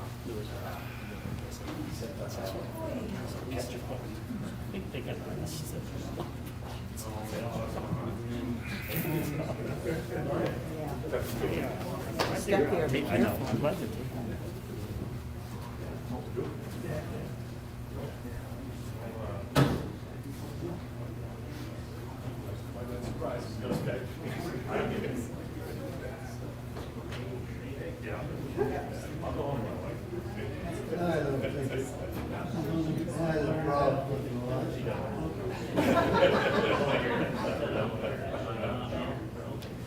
Is Andy working overtime now? And not,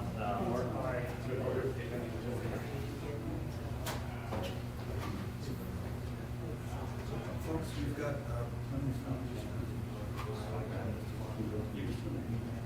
Yeah, well, that's, I'll make you more time. That's fine. Well, they don't.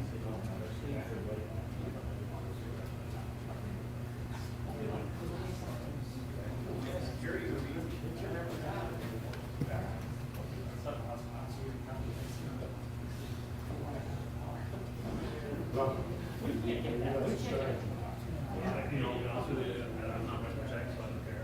More than area. Oh, really? Yeah, I've been on So you're painting like like the Kennedy family? The Kennedy family painting?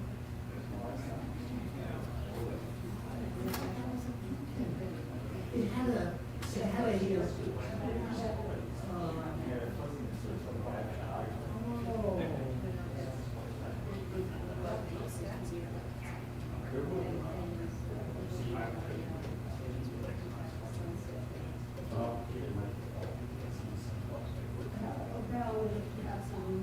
Well, maybe then I'll just leave it.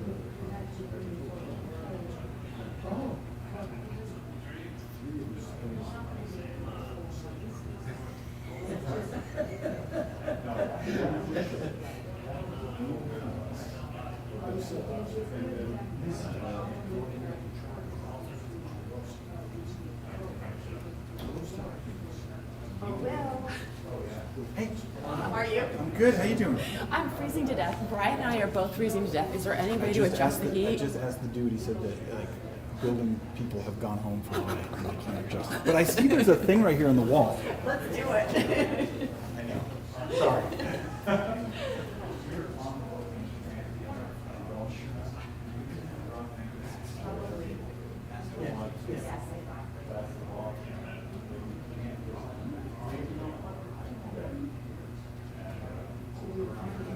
I'm sorry. I know. It's freezing. When you turn the lights on, you will feel a little warmer. I'm gonna do some jumping jacks.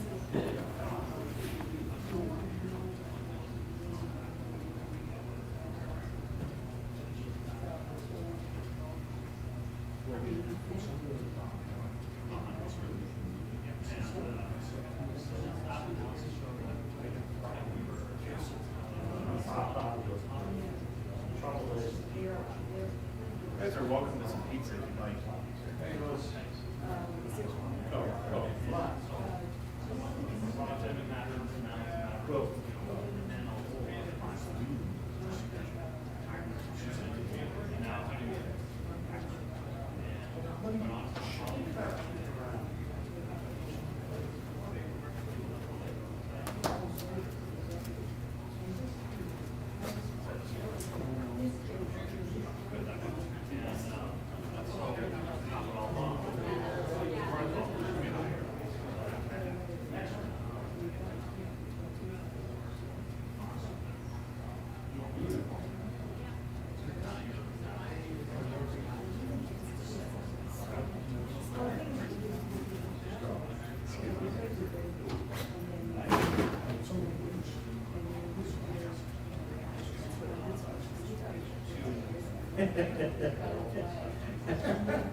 Good for you for standing on your own, Mark.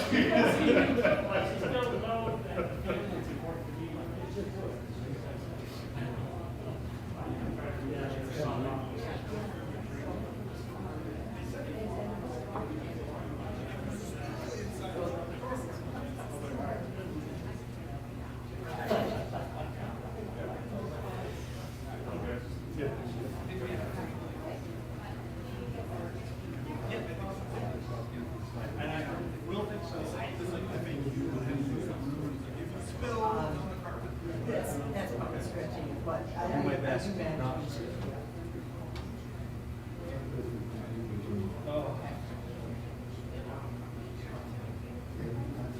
Yeah, you took it out once.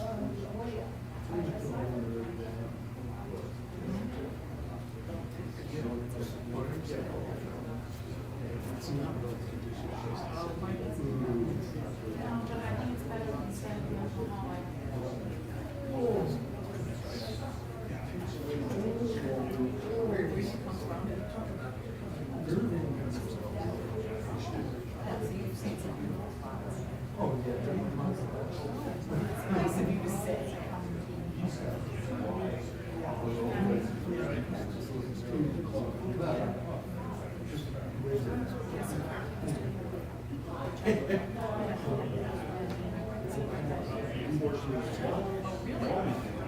it's chucking noise or whatever it is.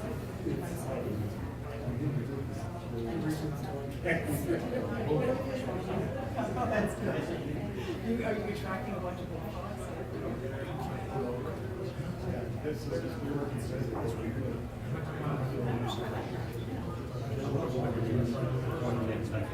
slide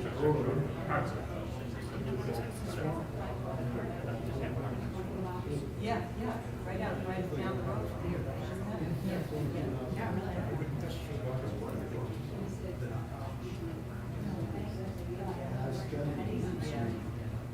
You go from the keepers to the wood frogs to the bullfrogs.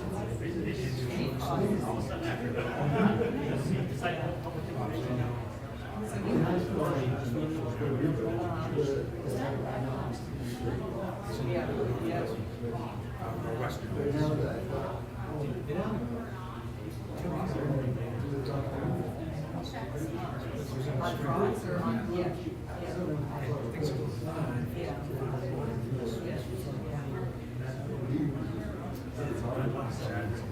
Yeah, you know, frankly, I mean, I rarely I know they make those kind of noises, but somebody asked me, do they actually vocalize?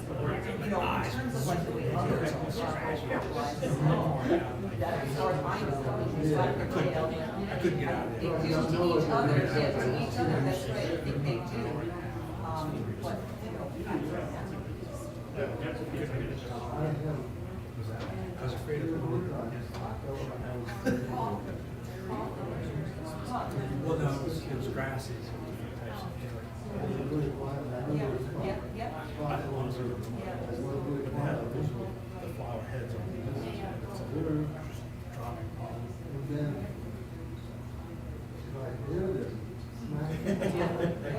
This time.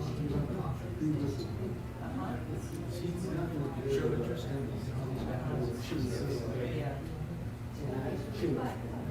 Yeah, well, you know, he's like an 80-year-old imagining sitting on the porch, like in a rocking chair, like I have been in situations, I know what it is. This happened when I was out for a walk. It's funny because somebody coming out, like making that, I do get irritated on the professor about it, it starts at a church. And I started taking pictures of, he came, yeah, walked in the sunset.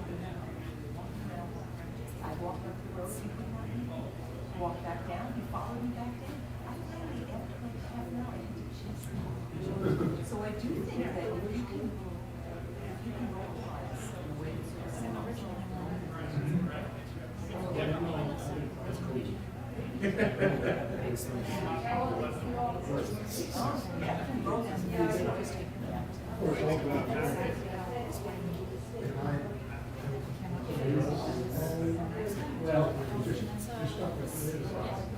That's pretty popular.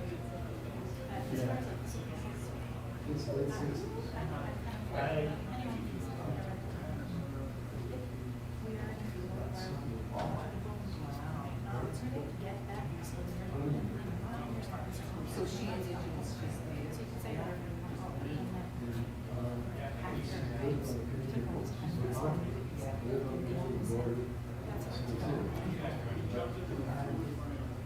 So thanks is how she was English. I understand.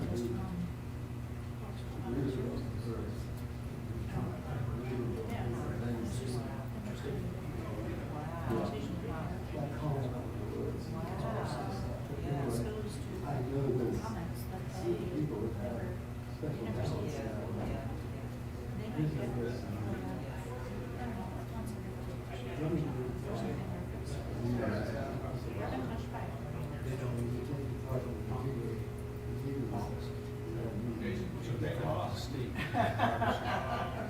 So she's saying don't just do it. Yeah, I mean, you know, I think, that's part of what we try to do is limit restrictions on wildlife as much as possible. And, but I do think that some species have some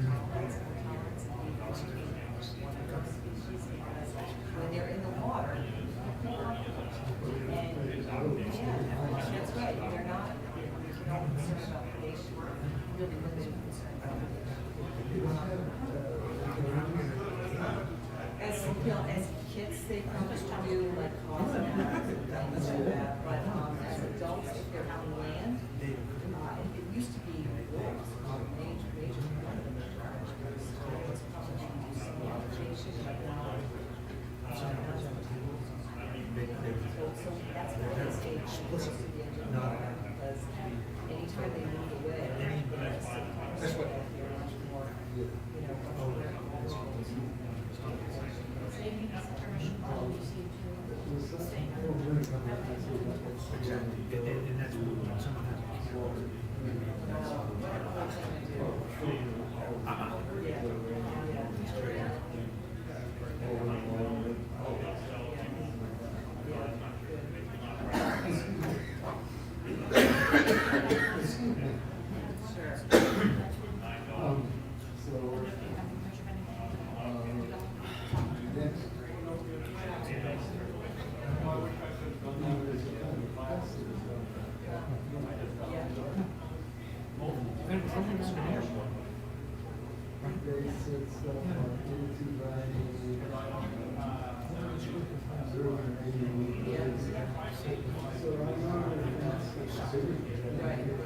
Much more, you know.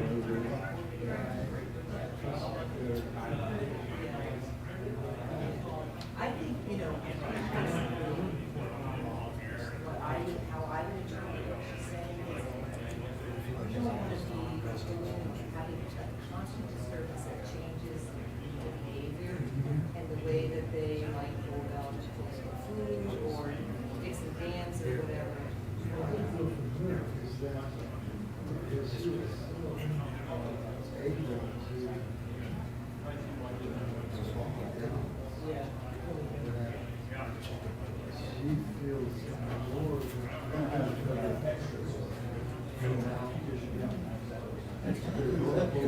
Looks like there's some supply. Yeah.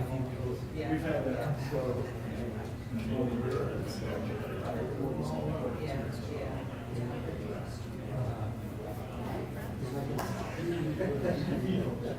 And you can't roll it over to the next year. I mean, I don't know if she represents social indigenous cultures, historic cultures, or even some of the ones that have. I spilled milk. I'm joking. No, really? No, I just took a 2 meter. You guys have to, I'm hoping not. We're not quite ready. 20. I know it's soon. We're not going anywhere. We're not going anywhere. Just kicking us off. Well, we're always at a pretty high level for that. Never been known for my patience. Well, then just stay consistent. Yeah. Stay consistent.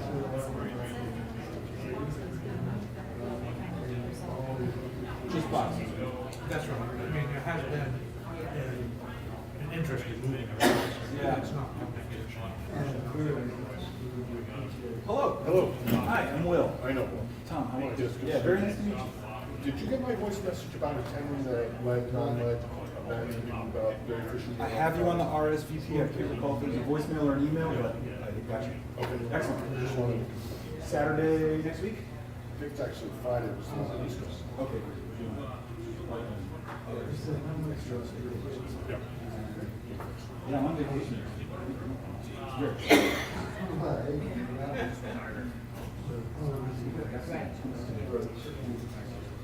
Wow. Yeah. Well, I had to go buy a whole new gun because I had a loaner for the item. Couldn't find any anywhere.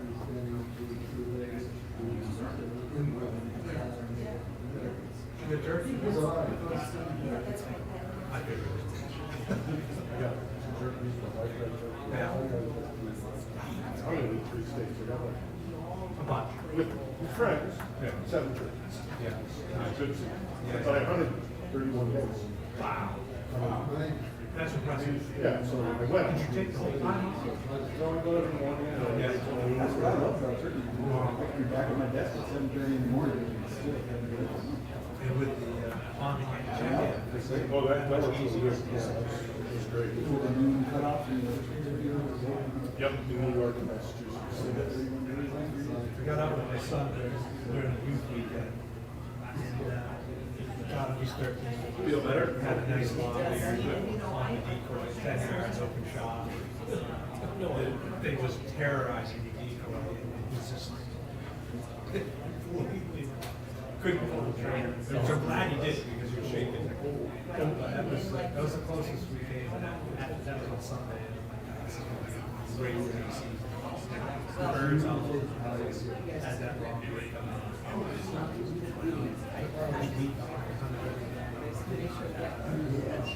I Yeah. Same here. It was part of my enjoyment. Just getting Yeah. drive and stuff. I mean, it's good turkey hunting there. Just couldn't not get Oh, yeah, they were quiet for many, many days. It was funny, my son's 26 now, and he started his youth season.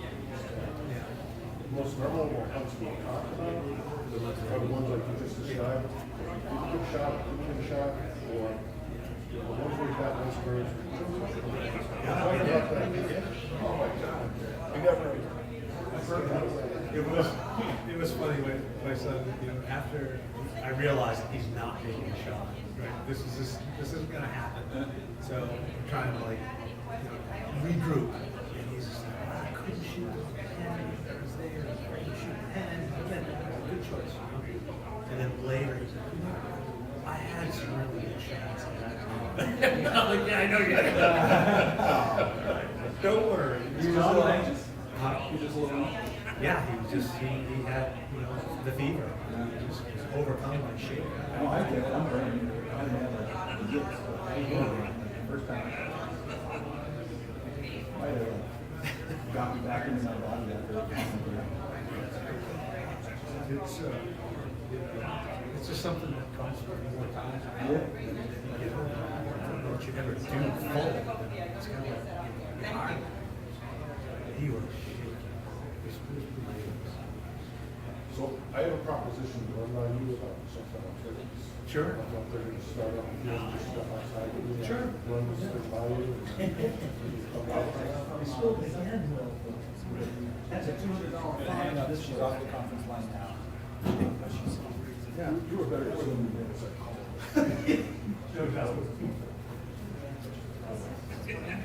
Did you come? So, Oh, yeah, yeah. I thought I'd be proud of that. Well, it is, it depends on the.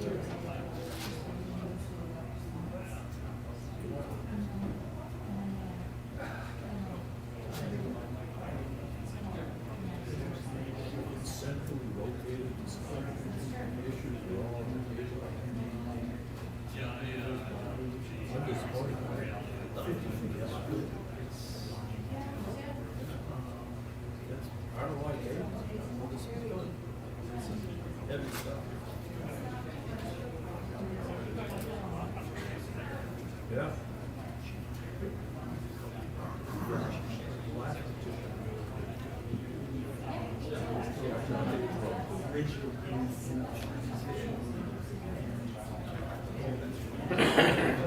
Someone was working, they're expensive. There, I catch that track. I don't.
That's always exciting.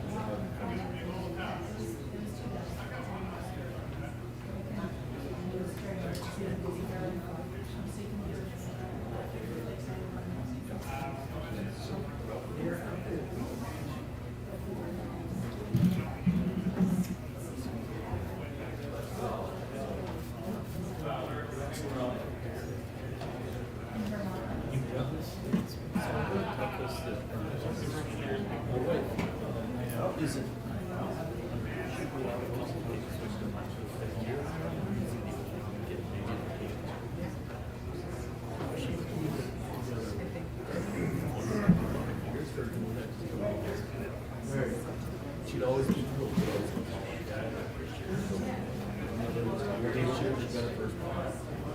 first time she was here, she was like, don't worry. It's what she did. She wanted to like high density deer. And my girlfriend Chris. Is the mic hot? Oh, it is. Hey, hey, let's get this meeting started back up. Everybody good with that? Yep. She could Good. be drinking coffee, she could smoke a cigarette. And she found the beer came a lot closer. I was texting with Lisa, who was on the conference line before. She's not on now. Okay. She said she would be available if any questions. Okay. So I worked on this. Is anybody still on it? No one is. There was a little bit there myself. I tried to text her.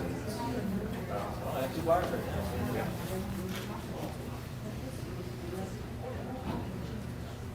Okay, I think you just go ahead and start back up whenever. Start back up? Okay. Yep. Do you want me to keep the lights on so you don't feel so cold? No, no, that's okay, you can turn it down.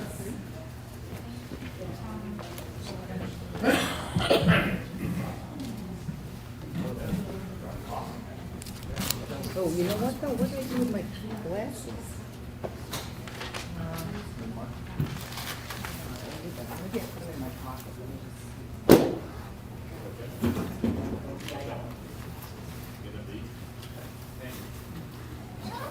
Okay, everybody ready? Yes. Here we go, finding 6. 4 or 5 more to go. So, finding 6. I think the petitioners take the position that trapping is not highly regulated. There's actually 42 different laws that govern the harvest and sale of fur bearers. And that doesn't include the laws around the seasons. I know there's always been concerns about bag limits, but we actually look at average catch per successful trapper, and those are always quite low. I'd say for otter, it's probably 2 at this point. I forget Fisher 3 to 5 or something, 5 at the peak and 3 now or something. I can't remember exactly. So if we thought that that was a problem, we would change it. But at this point, we haven't felt like that has impacted the population. We have the longest running biological database, I think, in the region, if not the country. And we collect mandatory collection of Fisher, otter, and bobcat carcasses. We've collected catch per unit of effort data since '87. We have mandatory fur dealer reports. We are doing camera surveys to detect rare and threatened species, lynx and marten in particular. And we've actually done a survey for the veterinarians in the state. We've done it twice. I think it was probably 20 years apart. And it was remarkably similar from 20 years ago to the one we did, I think it was 2018, where we have an average, we'd like to get this to 0.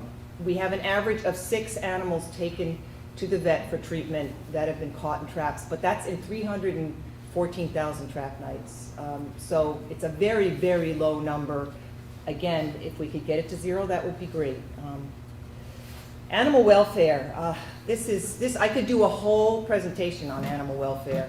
The development of best management practices. There's Association of Fish and Wildlife Agencies has been working on the development of best management practices for at least 20 years, if not longer. They actually adopted testing standards that came from 3 different countries who developed those standards together, Canada, Russia, and the EU, the European Union. They're the highest animal welfare standards for any harvested animal. In accordance with the International Association for Standardization. So there's an international association that we're meeting the welfare standards for. They've tested over 600 commercial trapping systems on 23 different fur bearers, and we hired across the country 1,000 trappers, wildlife technicians, and state agency biologists. We followed strict protocols. This is a research effort. It was science-based. We actually had veterinarians do blind post-mortem examinations on over 8,000 of these animals, 8,500 of these animals. In part of this research effort, in 230,000 trap nights over 21 years, no threatened or endangered species was ever captured as part of this. And they were using the same traps that trappers use right now, only modified to some degree, and using the same systems. And still, no threatened or endangered species were captured. No domestic animals were captured 99.95% of the time, except for 2 cats. Those that were captured were released unharmed. Now that's pretty significant over a 20-year period. In addition to that, the Association of Veterinary Medicine actually refers to the AFWA BMP website and endorses the research effort that's going on there. So these, just so you guys know, and I can go into this at some point in the future, not tonight, but these were the types of documents that were developed. There's actually a BMP document for almost every species in the region. There's every species that's trapped in the region, and it outlines for trappers what type of trapping systems they might use to pass for the BMPs. And the department was actually involved in this effort for 10 years, upwards of 10 years. We actually had people on the ground. We hired trappers and field observers to work on this effort. And since that time, we've been promoting it at every chance that we get. We put it in our newsletter almost every year. We go to the rendezvous and talk about it. We present it in our trapper education classes. And actually, a survey that was done, a national survey that was done in recent years, actually found that Vermont trappers, 74% of them know and or have incorporated BMP systems into their trapping programs. What's interesting is that it's not really designed to be a regulatory process, because trappers need flexibility to apply certain types of trapping systems in certain types of territory, certain types of landscape. And so there is flexibility involved in the whole process, which makes it really difficult to enforce. So we've been working really hard to try to get them adopted just on a voluntary basis. There's a question on the petitioner's part about whether trapping is an important tool for conservation. This is pretty hard to dispute. We've actually hired trappers to recover the American marten that we introduced into the southern greens. We hired trappers in Maine and trappers in New York. We could not have done that reintroduction without the help of avocational trappers. We use trappers in Vermont in particular on the protection of endangered spiny softshell turtle. We hire them to try to trap things like raccoon, skunk, foxes that are impacting the nesting turtles on the shoreline of Lake Champlain. We've used trappers in 2 research efforts that we've had, one on bobcats where we radio-collared bobcats, another on coyotes back in the 1980s. And we had help from avocational trappers who helped us actually either trap these animals or helped us design the systems that we were going to use. And I think we would have not had the success that we had without the expertise of those people. Human-wildlife conflicts I'll get into a little bit more later, but yes, you know, it is an important local tool for dealing with specific human-wildlife conflicts. And as I think I mentioned, we collect these carcasses and collect information that allows us to monitor for these populations and actually get information that we can't get in any other way. The petitioners question the role of trapping in mitigating density-dependent diseases, and I think in this case, mitigating is the operative word. We would not suggest that at the levels we're trapping today, that we would have any kind of population impact on disease, because we're just not taking that many animals. However, trapping can play a role in lowering densities in localized populations, and it has done that in places in Canada. I think more importantly from our perspective is that we are able to monitor for different diseases because we collect these carcasses. And we've done canine distemper testing on, I think, 70 fisher. A couple of years ago, we found one positive response in Vermont, which was a positive thing from our perspective. We partnered with a Tufts student, and she was collecting liver samples for rodenticide testing. We did that about 2 or 3 years ago. I think maybe one of the petitioners suggested this. We actually have followed up on that. We sent another 30 samples this year, and we hope to send another 30 in the next fiscal year. And we're trying to participate in a regional rodenticide effort. There's other states that are really interested in this, New York, Pennsylvania, Maine. And so everybody's trying to send their samples to the same lab so that we can get a regional look at what's going on with rodenticides. We've partnered with the University of Vermont and several other researchers to look at genetics of our population. We have folks from Wildlife Services come to almost every session and collect information on rabies. So these carcasses really provide a lot of information on just the health of these populations. So really important. Trapping is an important tool to reduce human-wildlife conflicts. This is a case where I do think the petitioners cherry-picked out of, they actually refer to White et al., White 2020 et al., which is a relatively new document on best management practices. And my guess is I went through it to try to find out how they could refer this to White, and I found this one statement which says, hence broad generalizations about the effectiveness of avocational trapping at reducing human wildlife conflicts are unwise. I would agree. I don't think we would ever suggest differently. But it goes on to say, there are, however, sound arguments as to why avocational trapping can and does at times benefit management, and strong correlative examples of extensive trapping restrictions leading to increased human-wildlife conflicts. So, and that example comes from Massachusetts. That's one example, at least, where in 1996, there was a referendum that voted out trapping. Trapping became banned in Massachusetts. Soon after, the population of beaver went up by 3. And along with that went the number of complaints from landowners and road crews. What happened as a result was that the legislature actually gave municipalities, not the state, but municipalities, the right to hand out permits to actually remove dams and trap beavers. As many beaver now are trapped with the supposedly illegal body gripping trap as are trapped with the cage trap. So I understand the impetus behind that petition, that whole effort, that referendum, but I don't think the results actually ended up the way that those people hoped it would. Because now the public attitudes towards beaver and the wetlands they create, sadly the wetlands they create as well, have turned, and people are much less supportive of beaver and wetland habitat, and they now are viewing beaver more as a pest than as a valued fur bearer. And this is something we want to avoid. We need the people to really care about these animals, not think of them as vermin.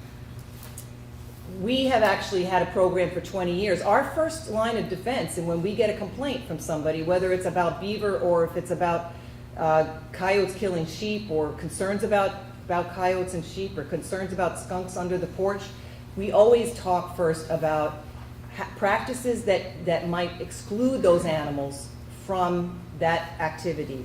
And we've had a beaver baffle program, a water control structure program for over 20 years, where I have a technician who actually spends all season out working with private landowners and town road crews to install water control structures so that people will live with those wetlands and with those beaver, if at all possible. I will tell you that in 40 years of experience, or at least 20 putting in beaver baffles, it doesn't work all the time. And sometimes the only option is to control the population so that people can live where they're living. And it makes sense when you think about the fact that we were developed, our road system was developed without beaver on the landscape.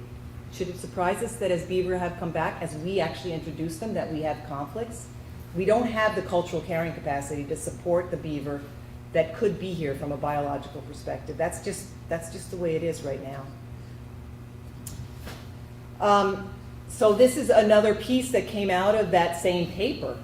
It basically says, and this is the paper that is quoted by the petitioners, avocational trappers or trapping in general need not have a population level effect on a species or demonstration thereof to justify their potential role or value in reducing localized damage and conflicts. And I called the author, I called the lead author, I called Bryant White to ask him if he knew of anything in his paper that might suggest that trapping is not an important tool for reducing human-wildlife conflicts. And he said, well, how could you even say that when there's a whole federal organization, Wildlife Services, which uses trapping to actually address human-wildlife conflict. So the author himself was saying this is not a good interpretation of this paper. Trapping plays a multi-dimensional role in wildlife management, and this is the hardest thing, I think, to try to talk about, but I don't believe we need to justify trapping based on its role in wildlife management. I think it connects people to the land. Maybe it's a different way than other people connect to the land, but it connects people to the land in ways that are important. And it's really a right and a privilege as long, and these are important caveats, which you guys know, as long as it's ecologically sound, sustainable, and leaves room for enjoyment for other publics. That's what we're trying to do here, is balance the needs of one group against the needs of others. And it's a challenge. I mean, it's not easy, as you folks know, but this is what we're trying to do. And I think the petitioners suggest that that our messaging is not consistent around trapping. And I would say, yes, it's consistent, it's just nuanced. And it's complex and complicated. It doesn't fit well into sound bites and into Facebook posts because it's a much bigger, more complex issue than something I can talk about in a half an hour, in 5 minutes. And so if you don't understand the whole complex issue, you are going to think that we are perhaps not consistent in the kinds of things that we say. But I believe that they are yes buts to a lot of this stuff. The last finding, predators are critical to ecosystem health? Yes. Yes, it is. They are. And I don't think anybody in this room would argue with that today. We manage these fur bearers to ensure that those predators that are on the land and on the landscape can still function in an ecological way. That's what they need to be able to do. They need to still be functioning as a prey species, as a predator species on prey. And we believe that based on the current harvesting regime, we are not impacting predator populations to the point where they're not doing what they're supposed to do on the landscape. And also, it's not affecting people's ability to see and enjoy that they're out there. So we conserve everything. I mean, we're responsible for every living thing that's out there, from invertebrates to wildlife, to fish, to natural communities, plants, and the habitats that all of these things depend on. It's a huge responsibility, and it's one that we take incredibly seriously. It's what motivates everybody in the department. I worked there for almost 40 years. I would never want to work anywhere else. I'm proud to work with the people I work with. They are committed, they're big picture thinkers, they're progressive, they're thoughtful, and it really saddens me that that our credibility is being undermined because of people who want to impose not a biological, but a moral imperative on another group of people. And because that's not something that I personally agree with and the department agrees with, then our credibility is maligned. We serve everybody, and we take that part of our mission really seriously. Not just today, not just today, but I'll leave that up there. Not just today, but for the future too. And basically I put this up here because really what it's about, it's so simple. It's about sharing. It's about, okay, you don't have to agree with each other, but it's a resource that we all cherish for different reasons. And it's about learning about why other people value something versus why somebody else values something, and then working towards the threats, the big threats. And those are all those things that we keep talking about: habitat loss, fragmentation, impacts related to roads, climate change, invasive exotic species, pollution and sedimentation, and disease. These are what are threatening our wildlife populations going forward, not trapping and hunting. In fact, regulated trapping and hunting is just one way that people connect and care about wildlife. And to Walter's point, yes, are there bad apples out there? Yes, probably you guys can all point to one or two. That we don't endorse that activity. Our law enforcement people work hard to try to address those things.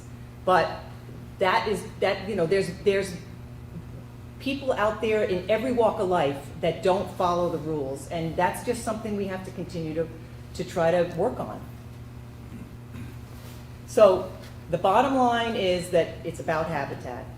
It's about making sure that these species have the habitat they need in order to live into the future. And that's going to help us with resiliency in the face of climate change. It's going to help us to minimize habitat loss and fragmentation, and it will be what allows us to have sustainable wildlife populations going forward. So I just leave you with a quote from Aldo Leopold, the father of wildlife management. And Aldo was bemoaning the fact that he was on some river where it had been dammed and there was no longer as many fish as there had been when he'd been there previously. This was way back in the 1940s, I think. There were once men capable of inhabiting a river or land without disrupting the harmony of its life. And I think what he meant was that, not hunting and fishing. Hunting and fishing doesn't disrupt the harmony of the life. It's the drastic changes that we make on the landscape. And we all humans, we're all part of this complex system. We all have impacts. And we should be introspective about our own impacts and how we can all live a little bit more lightly on the land. And certainly if you're getting your food and your fiber from a local, organic, ecologically appropriate source, your impacts on the environment are probably far less than if you're buying soy products or industrialized beef at the grocery store, wearing cotton. I mean, all these things have an impact that are much more hard to actually point to, but are having tremendous impacts on our wildlife. So I'm very concerned about the fact that we are polarizing our Vermont public to the point where instead of working together towards these things, we're actually creating dissension and spending, I'll tell you, a heck of a lot of time on issues that really don't matter to the future of wildlife. I could be spending a lot more time on land conservation and land management and managing species population than writing a response to a petition. But I spent a heck of a lot of time on this response instead of doing those things, and it irks me. So I will leave it at that. Thank you, guys. Thank you, Kim. So, Chair, it's your choice. Do you want to act on this? And the only exclamation point I will make is, I think obviously you could tell from my comments in the presentation that we strongly oppose eliminating or even restricting the trapping regulations as they are now in the state of Vermont. And the one point I will make, that to think about everything Kim said, every program we do, whether it's being able to take an honor education course, go to the conservation camps, have technical assistance provided to you as a landowner, a citizen in the state of Vermont, you name it, every Vermonter and other people who come to the state have that opportunity to do that. We're not in the business of trying to restrict people. The most restrictive people that we serve are hunters, anglers, and trappers through regulated legal means. So, thank you, Kim. That was excellent. Thank you, Mark. Any questions before I go on? I assume, should I just go on to the otter one? Would you like? Let's just, I don't mean to. Do you have any questions for Kim specific to this?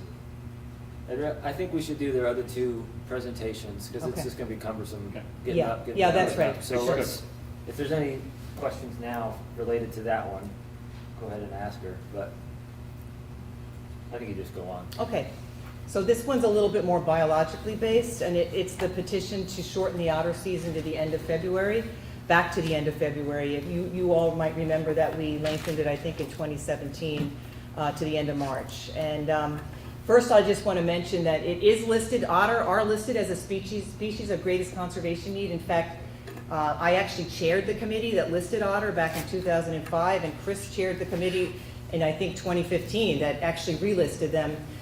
Species of conservation need does not mean threatened and endangered. The committee considered otter to be common and abundant.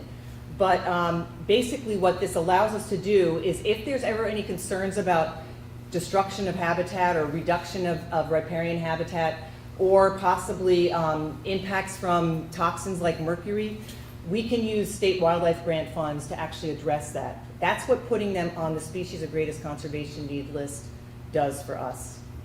We have plenty of other species similar to otter that are common and abundant that are also on the list of species of greatest conservation need, many of which are hunted or trapped. And for the same, very similar reasons, either a concern about potential loss of habitat in the future or possibly concerns about some other disease or other issue. So the premise of the original season expansion, I think we've talked a little bit about this. I'll go through it pretty quickly. It was to eliminate the offset trigger on beaver traps, allow the utilization of otter that were caught incidental to beaver during that March season. We just didn't want to see these beautiful animals wasted. And to minimize the harvest of otter that might be taken in nuisance beaver sets in late spring and summer, which is why we have a longer beaver season. The question came up then, why not just shorten the beaver season to match the otter season? We manage beaver with an eye we manage otter with an eye towards beaver because beaver are a species that otter spends a lot of time in beaver habitat. And like I mentioned in my last presentation, that road system there, a lot of it was built prior to beaver being restored back on the landscape. So the number of calls that we get, my technician fields about 400 calls related to human-wildlife conflicts in a season and does about 50 site visits. And so he's pretty busy. And so we are trying to manage the beaver population to minimize the take outside of the season when they would get wasted. We want those beaver to be utilized. But does our current data support this change? And it's a good question. I appreciate the question. I think we need to be very careful about this expansion and make sure that we're not impacting the population. So we reviewed the biological data, and we found that since the change, since 2017, we have really only 42 people who successfully trapped otter in the whole state on an annual basis. That's an average over the last 3 years. Each one takes an average of 2. So it's a pretty small number. The highest average, at the highest harvest, only 1 otter is being taken every 94 square miles, which is like the size of 3 towns in Vermont. And the Trapper Mail Survey, which began in '87, has been mandatory since this same rule change. So we're getting good data back. This is a map of the otter taken in 2019. And you can see there's some clustering. It's usually related to either where the trapper effort is and or where the best otter habitat is. That western side of the state is pretty much the Otter Creek drainage. You would expect that probably more otter would come out of there than some of the mountain regions. But you can also see from that of the 7,100 miles of waterways in Vermont, there's a lot of waterways that aren't getting any kind of impact from trapping. This is a graph, and it's a little messy, but if you look at the orange line, that's the number of successful trappers. And the blue line is the average number otter harvested per trapper. Both are relatively stable over time. The number of successful trappers has declined since the petition was implemented, or actually, yeah. Rule change. Rule change, thank you. But it's probably the decline is from a drop in pelt prices. The market's really kind of crashed in places. COVID actually eliminated the market for some of these species in Canada. So we're not surprised about that decline, and it's just a very small number of people that are successful right now. It's in line with our trapping sales. You can see that they had a bump up in like 2012, and then they've kind of steadied but declined a little bit as well. The otter harvest is pretty stable. It goes up and down, but over time it's pretty stable. And you can see we made 3 season changes to the otter harvest, One back in 1980, I think that is, 88. We reduced the season from October 25th to March to October 25th to the middle of February. So we shortened the season then. We actually increased it in 2001 and 2, I think. We increased it back to the end of February, and then the most recent increase was to the end of March. It doesn't appear that these season changes, the expansions, had much effect on the harvest. In fact, the most recent one, we've had some of the lowest harvests we've had in a long time. And it's, you know, the fact that the population is healthy and stable is supported by our otter catch per 100 trap nights. The trend in that is also relatively stable, although we've had a couple of years of pretty high otter catch per 100 trap nights. So this is, you know, several different indices are suggesting that this season change has really not had a tremendous effect. One of the things that we noticed, and this might, those of you who were on the board back then will remember, this is a graph of the number of otter. The blue is 2013 to 2016, the number of otter taken by month. And you can see February was a pretty low number. And from that, we projected that March would be at least as low. I think we guessed, I think we estimated 10 otter would be taken in March. The average harvest in March over the 3 years has been 16.6, almost 17. So it's not awful. It's a little higher than what we projected.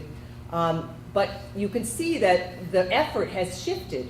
It's shifted from the months of November and January and into the months of February and March. People are trapping later in the season. Okay, that's could be a little bit concerning because of what Rob suggested about the concern about pups and orphaning pups. So we looked at that pretty carefully. And if you look at 2017, we actually took only 2 females of breeding age in 2017-18. We took 19 otter total, but only 2 of those were females of breeding age. In 2018-19, we took only 1 female of breeding age out of 11. And then in 2019-20, so far, I mean, we have to do some more aging because of COVID. We didn't get all the carcasses in on time last year, so we're aging them this year. There may be a few more than 1. It might be 2 or 3, but a very small number out of these 20 that were taken in March of last year. And you can see also at the bottom the percentage of people that were actually targeting beaver during that season. So it is possible that some of those otter might have been taken anyway, even if we had kept the season short.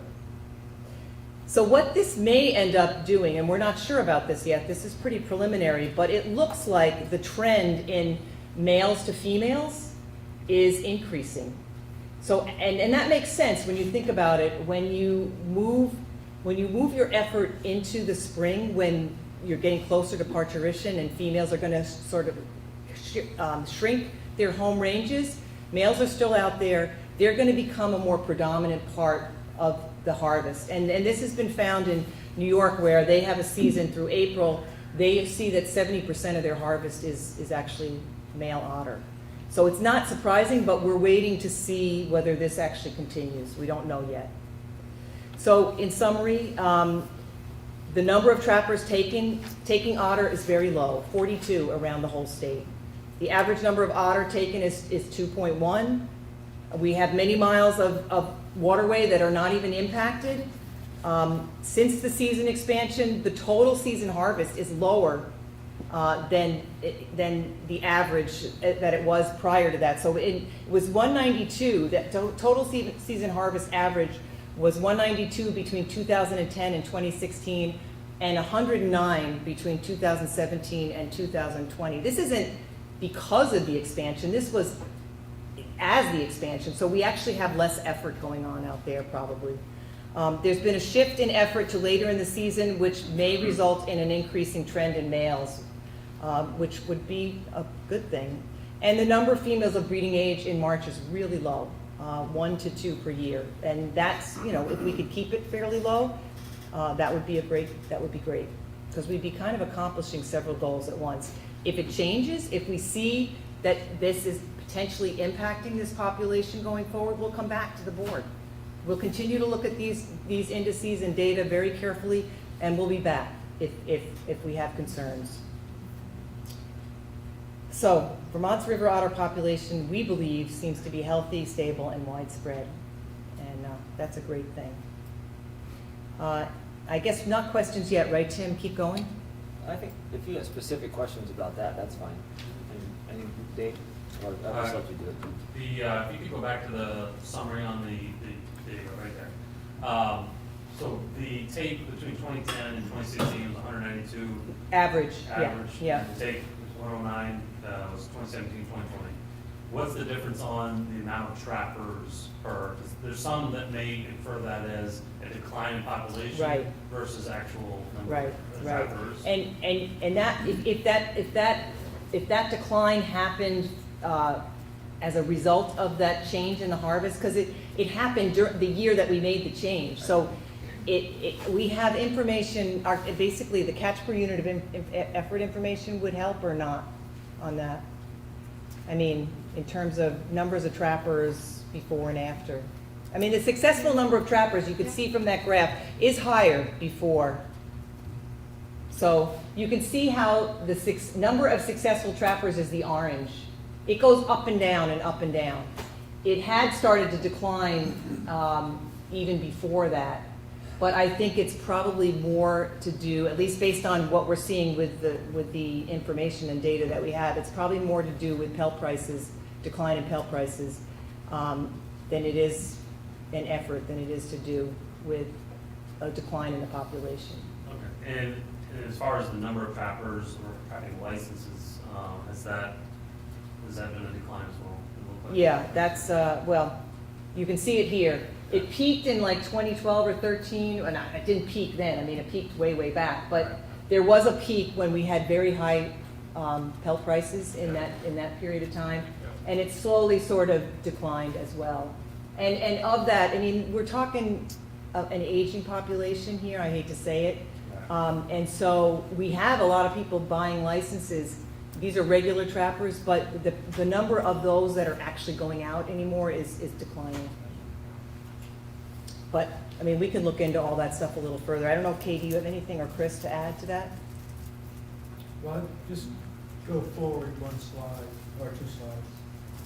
The slide with no, I guess it's back, I'm sorry. So the number of successful. There, okay. The average number harvested per trapper hasn't declined at all. Yeah. And it just, to me, when I look at this comparison, it's not, the concern of the number of successful trappers going down doesn't bear out. I mean, there are fewer trappers, but those that are trapping are still harvesting the same number of otter. If it was a population-related decline, you would also see a decline in the average number of harvested per trapper. Mm-hmm. And then the CPUE data as well is a second measure of that, where, right. You know, there it is. I mean, there's actually an increase in catch per unit of effort, which would be indicative of right. an increase in population. Yeah, and that will, you know, this is early to actually take that to the bank yet, but we'll watch that trend going forward. Okay, so I am gonna, if there's no other, oh yeah. Can you just go back to the percentage of, right there, trappers? Yeah. Trying for beaver, next one? Up. Percentage of trappers trying for beaver but taking otter? No, you were on it. Oh, okay, wait, that one? One more. Perfect. Oh, that one, I just okay, want to see the yeah. numbers again. Yeah, sorry. So that's percentage targeting beaver that got. That's right, that's the percentage of the 20 that actually were, in our blue card data, we asked them what they're targeting, and that's the percentage that said they were targeting beaver. So it varies, you know, it was higher this past year than it was initially, but, you know, and a lot of that is just based on whether it's a human-wildlife conflict. Even during the season, we try to get people who have human-wildlife conflicts to at least do the trapping during the season rather than in the summer when the animal is not prime, and probably, except for the meat, is going to get wasted. What, weather have anything to do with that? Like late Say that season? again? Does weather have anything to do with it? Oh, Maybe? with the 'Cause shifting? So it's an easier spring, harder spring? Exactly. Okay. That has a huge effect. Yep. Yep. Okay. I'm only gonna, because we talked about the rodenticides already, I'm gonna probably turn this over to you, except to say, you know, we're gonna keep testing for those. If anybody has an interest in the results of those at some point, once we get them back, I'm hoping, you know, there'll be some regional results soon too.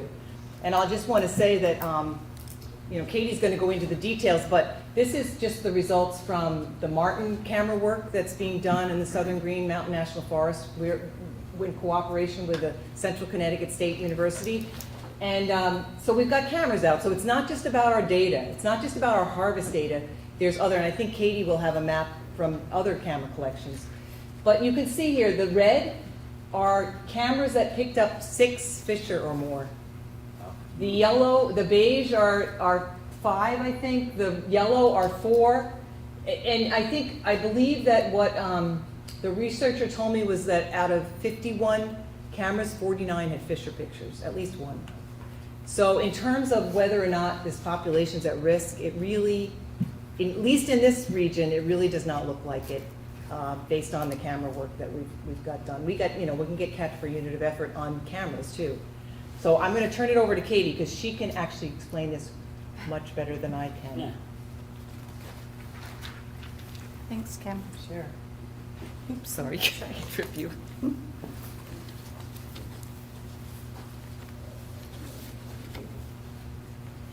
Hello.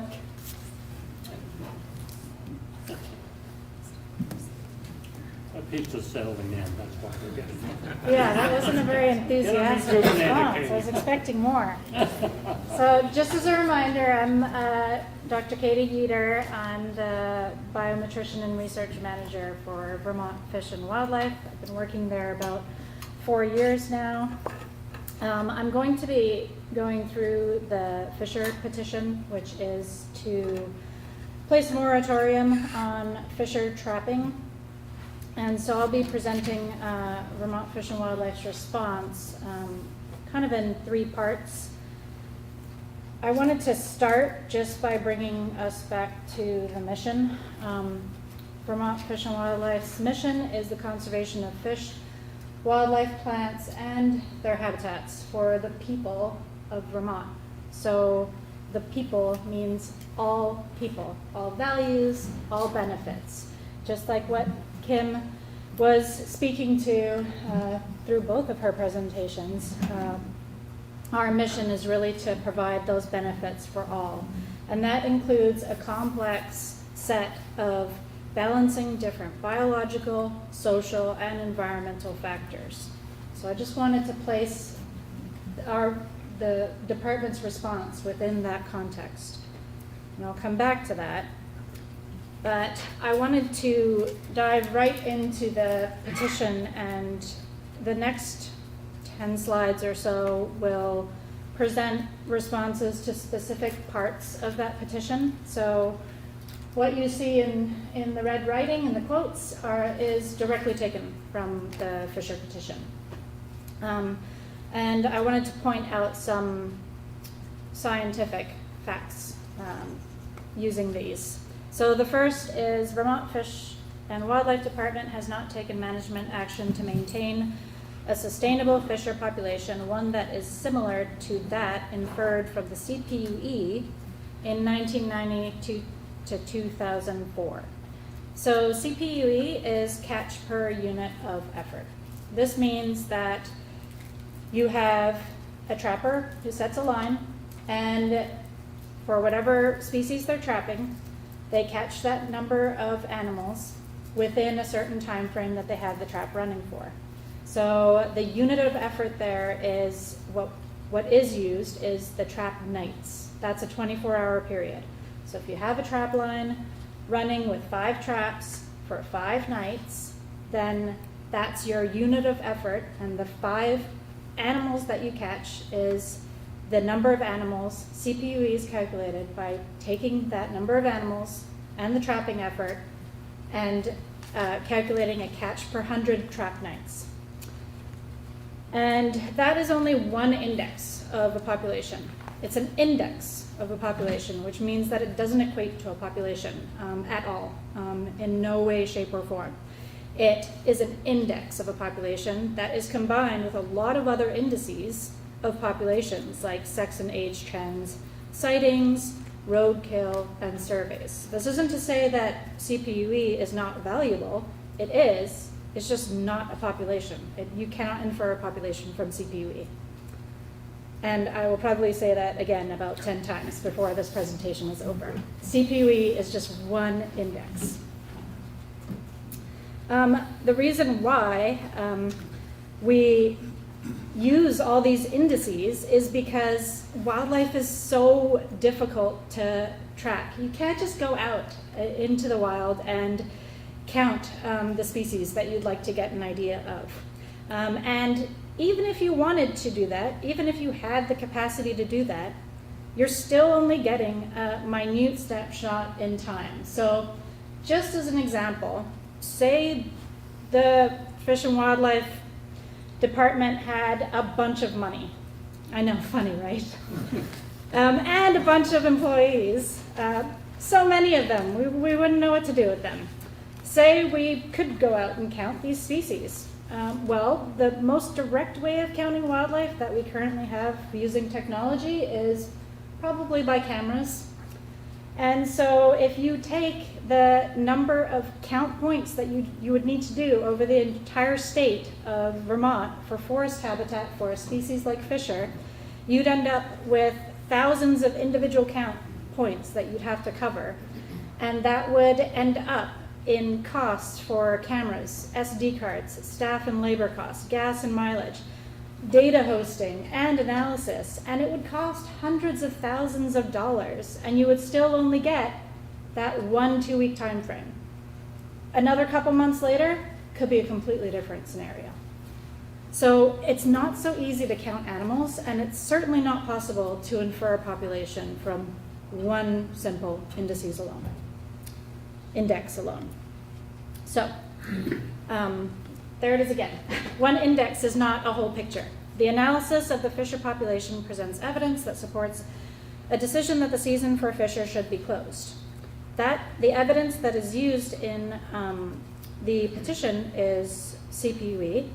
However, there are many other factors like diseases that Kim mentioned, toxins, climate change, development, prey, hunting and trapping, and other recreational pursuits like biking and habitat factors and cars on roads that can affect a population. And if you're only using one simple index based on hunting or trapping, then you're not getting the whole picture.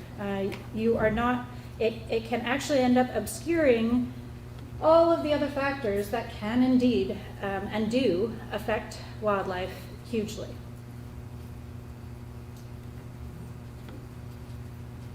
So specifically, some of the statistical analysis that is presented in the petition is not valid.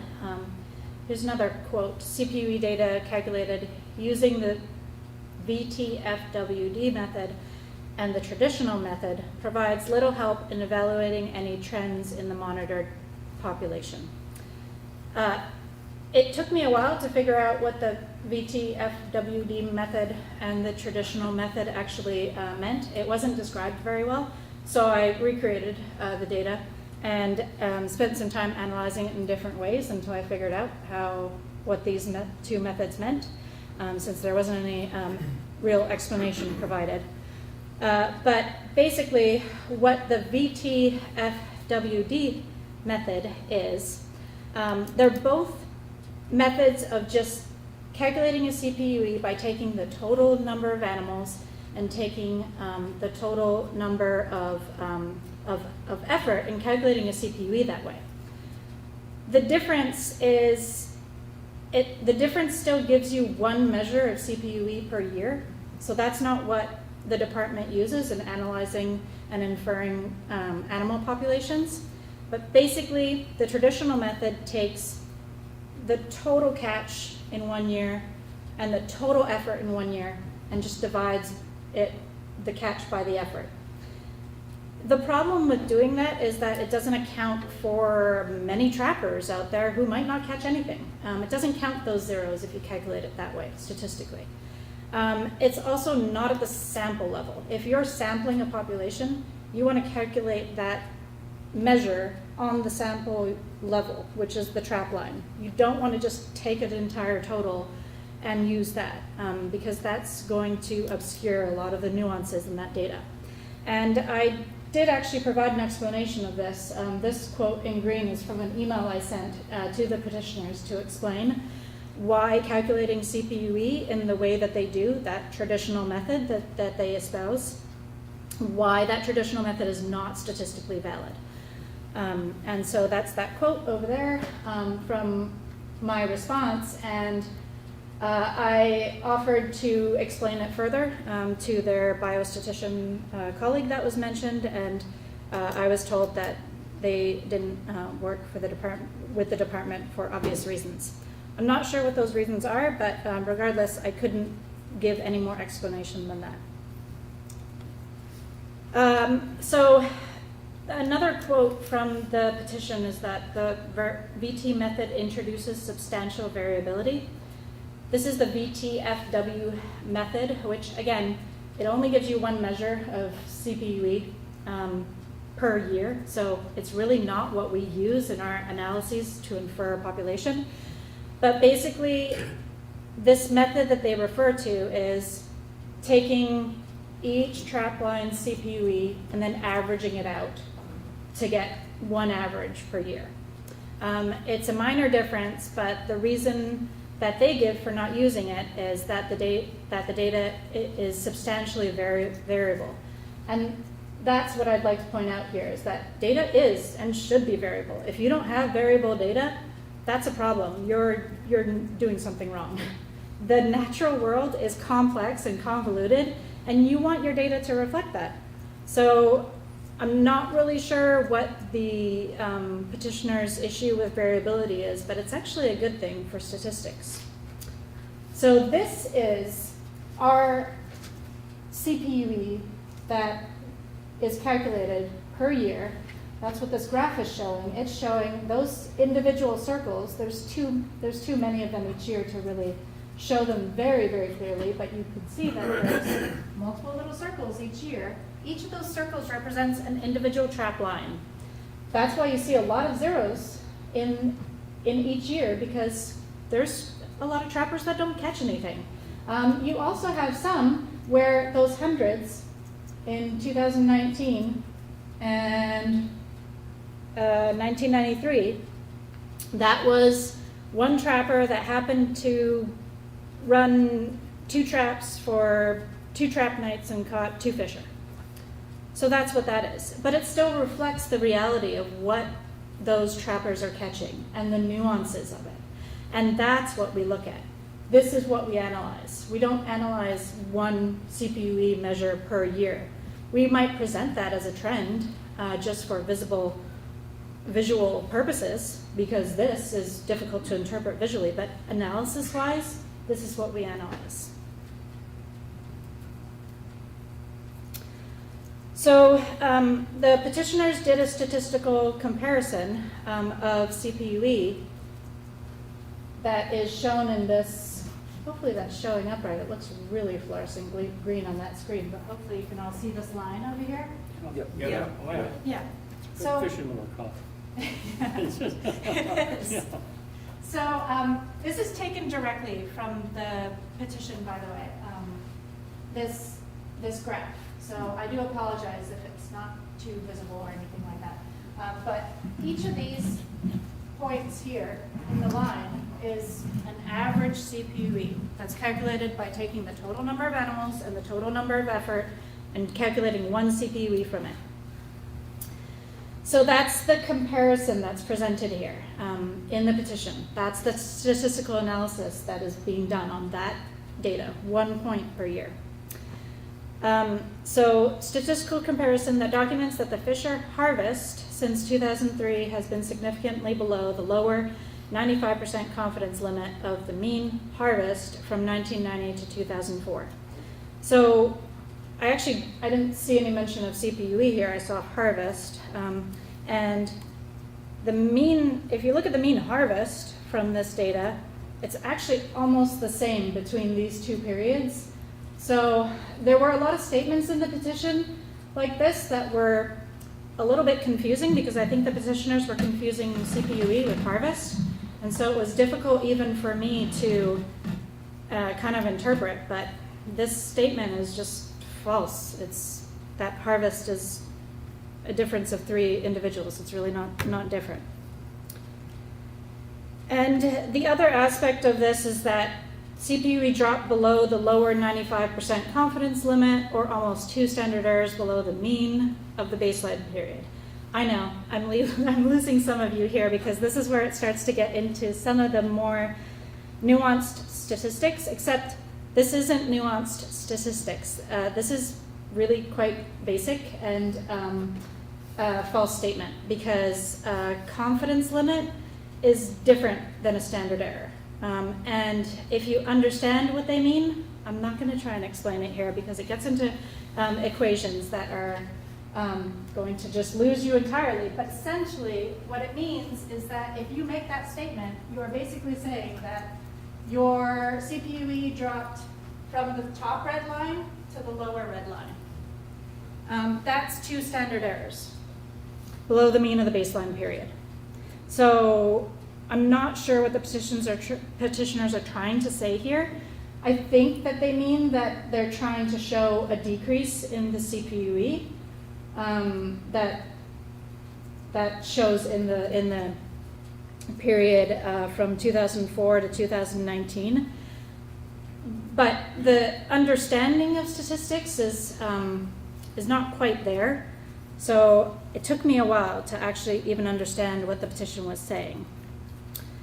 So, and here's the bigger picture, because that CPUE trend does show, it's based on 1 measure per year, okay, but it does show a decrease. And so here's the bigger picture for that. When there's a statement made that CPUE dropped below something, this is the data that the department uses, these blue dots here. This is individual CPUE for each trap line. And so the bigger picture starts to emerge that that decrease is really being driven by some pretty high individual, maybe 10 or 15 points in total that drove that CPUE up during that period. And essentially, the CPUE remained the same. If you run a regression on all those points, it doesn't have a trend. It doesn't have a decreasing trend. It is being driven by a few trappers that happen to have higher CPUEs. Doesn't mean that they're catching more Fisher, as I showed with the average number of Fisher. That didn't change. They just happen to catch Fisher with fewer effort. And so if you look at the effort versus the catch, you'll see that there was a season change in 2004 where the season was extended from 2 weeks to 1 month. Yeah. Yeah. So because of that, if you look at that blue line, the blue line in that graph is the total of trap nights for that year. And the total catch is in orange. Right after that season extension, you see those lines flip because the CPUE never changed. The average catch didn't change. It was just that there was more effort now because the season is a month longer. That's what drove the CPUE down.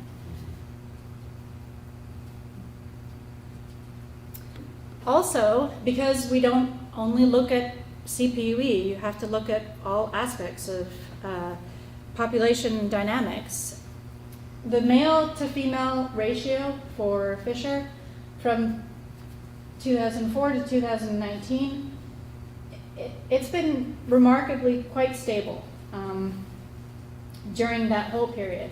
There hasn't been any change.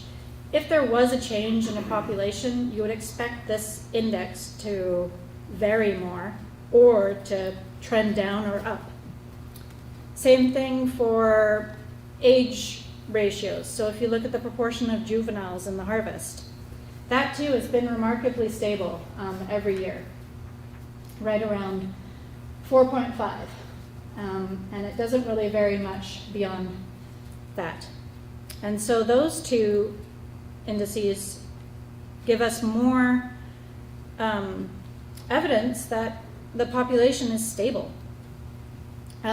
Moving into even more bigger picture into some of our collaborations that we have with other researchers, that Kim mentioned the camera studies that we've been working on with University of Connecticut. There's another camera study that we've been working on through the University of New Hampshire that is actually, it's kind of going to be ongoing, moving into some other species and involving University of Vermont as well. But the results from this study, part of the results from this study that I have from a paper in 2019 by Alexei Seren et al. Shows that what the left-hand map is showing with the green, that is basically the probability of occupancy that's derived from cameras. It's a mathematical model. It's commonly used and it's very well verified in the research. It shows that basically that bright green is about 90% occupancy of habitat, probability of occupancy of habitat. So that's showing that across a wide swath of Vermont, fish have a high likelihood of occurring in those habitats. That's a big area of Vermont. That's huge. That tells us that fish are very well distributed across Vermont. And when we actually have those cameras out and they're collecting detections, those detections are high.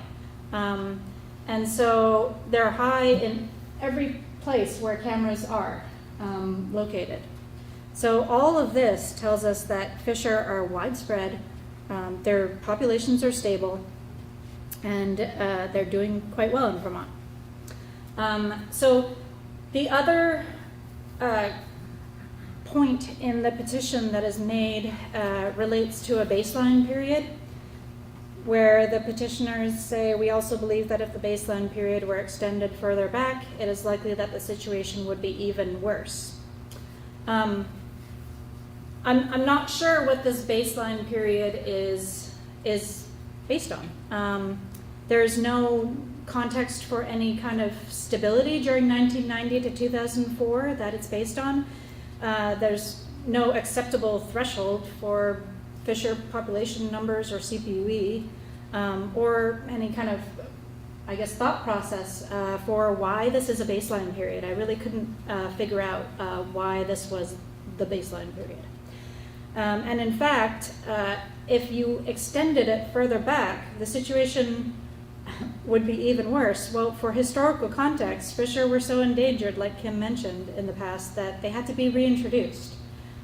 So this concept of shifting baselines, I think, is a little bit tenuous, because there's no reason given for why 1990 to 2004 is such a great baseline. It also discounts all the other years prior to that fisher were on the landscape. And so the Fisher petition really ignores a lot of the complexity that Kim and now I am trying to emphasize in wildlife species management. You don't, with harvest data that gives us quite a lot of really valuable information, you don't only have catch per unit of effort. You also have sex and age data for a lot of the species. You collect disease and toxicity information that can be used for surveillance, and all of that is in a context of expert statistical knowledge and analysis that goes into this. And on top of that, there's also road incidental mortality, camera networks that we've mentioned, general habitat approaches like Vermont conservation design, forest and land cover data, habitat surveys, public opinion surveys. I could go on and on. I couldn't really fit it in the slide, but we use a ton of different science to back up our decisions for managing the species. So I'll just end this petition response with going over three of the main points that were made at the end of the petition. So these are three of the, this was like the evidence that was given for the Fisher moratorium, and this is taken directly from the petition. So starting with the first, significant decline in the number of fishers trapped over the last 15 years. This, as I've already shown, through average catch not changing is false. There's no significant decline in the number of fishers trapped. And that bears true so when we report the number of animals that are trapped, the CPUE calculation is different in that for fur bearer reports, the reported number is now more with mandatory reporting. It's more in line with what the actual number is. But before mandatory reporting, in some years, if you didn't get a high percentage of reports back, you might be undercounting those species total catches. So that was adjusted using records for records for some species, and so that was adjusted to reflect more of the actual number that would have been reported if you had 100% reporting rate. So that's the derived average here in those green boxes. And the reported average is just how many the trapper reports reported. But it really doesn't matter how you calculate it, because both of them are not there's no significant decline there, and actually the derived average shows an increase in the number of fish are trapped over the last 15 years. So there's really not much of a difference. Here's the trend line for reported catch and derived catch, and you can see actually that in more recent years they match up more closely because of mandatory reporting. But regardless, there's no declining trend there. Certainly no trend at all. And so moving on to the second point, that significant decline in Fisher CPUE over the last 15 years. As I explained before, effort increased as a result of season change. Catch didn't change, effort did, and that's what made it appear like the CPUE declined. Finally, Fisher harvest since 2003 has been significantly below the lower 95% confidence limit of the mean harvest from 1990 to 2004, a proposed surrogate for a sustainable population. The first part of this statement is false, as I've shown, and CPUE does not equate to population. It's a useful index, but you cannot use it alone to infer a population. And so the last part of this presentation, I just wanted to touch upon something that kind of bothered me with this petition, specifically because I tried to reach out to explain the science. And this relates to this idea of fallacies and how it affects the department's ability to conduct the great work that they do. And so when there's this issue of a shifting baseline, this is the baseline this is the historical context that Vermont's wildlife conservation and management is based on. Before the department existed, there was really low forest cover. Many species were in severe decline to a point where they needed to be reintroduced. And today, there's 80% forest cover across Vermont. There's studies that have shown that Vermont has some of the largest unbroken habitat tracts and highest species richness of all New England states. So this is figure here is from a graduate student at UVM who did her doctoral research on predicting the habitat and occurrence of 10 common species, wildlife species in Vermont. And she's doing a postdoctoral degree right now, working on projecting these models forward, which I'll show in a little bit. But basically, Vermont outlined in black, compared to all the other New England states, the red is high species richness. This was based on a ton of data that was gathered on expert opinion, on species occurrence data, camera data, land cover data, and it showed that Vermont is in really quite a great place right now for species richness and for habitat. We're in a great situation right now. And that is no accident. It's because of this department's work, it's because of a number of other organizations' work, it's because of the collaborations that we do, it's because of all this hard work that goes on that everyone wants for wildlife conservation. And when you make false statements and make errors in trying to interpret data from a statistical standpoint that is just wrong, then you undermine expertise, trust, and credibility that has taken years and years to culture. And so I want to harp on this fallacies point, because poor science is when you take a single metric and a value, you don't explain a baseline, you use inappropriate statistics, and this increases the likelihood that your conclusions will be biased.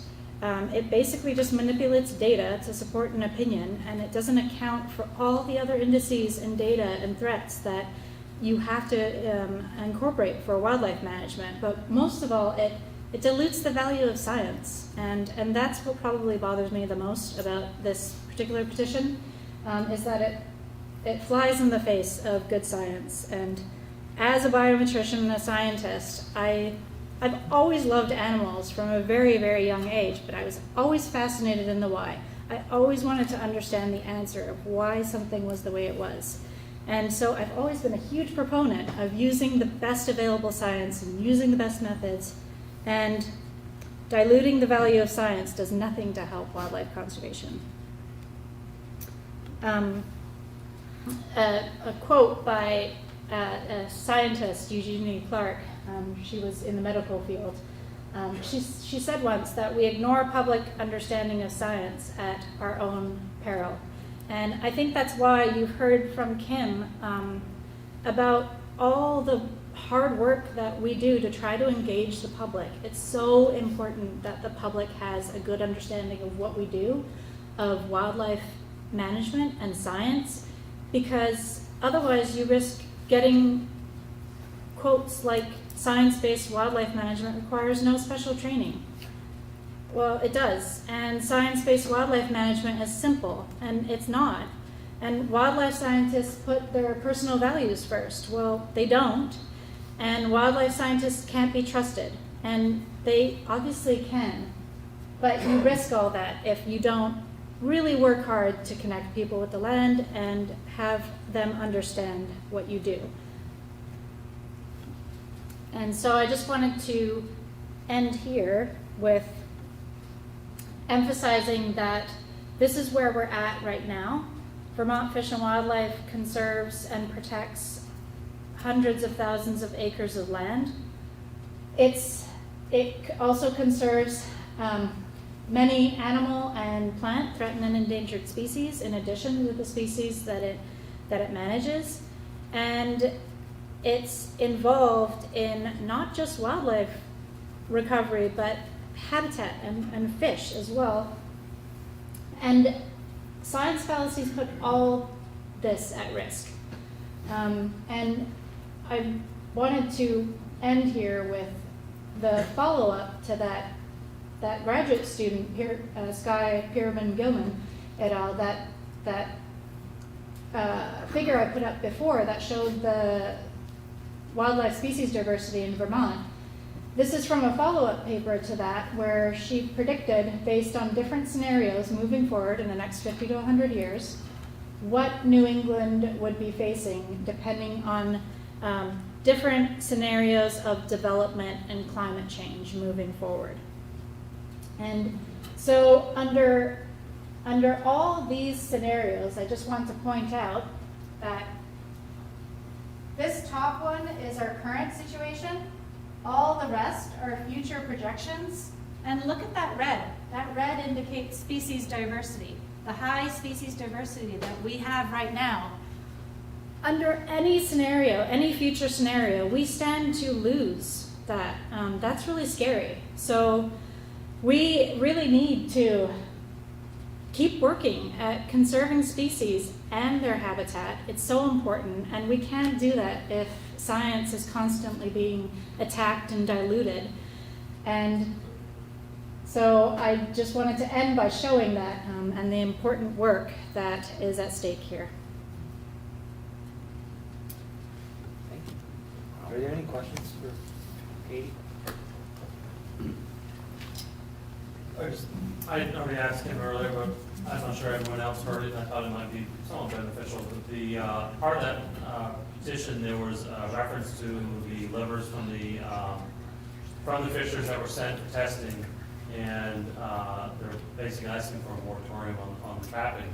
I think it was important to point out that the livers were a product of trappers. Is that correct? That's correct. And the other aspect of that, if there is something that may be of interest, such as a new disease or something that they're studying, I think, based on what we're seeing, and that continuing trapping gives you more samples to continue the study, and that would be your best collection effort.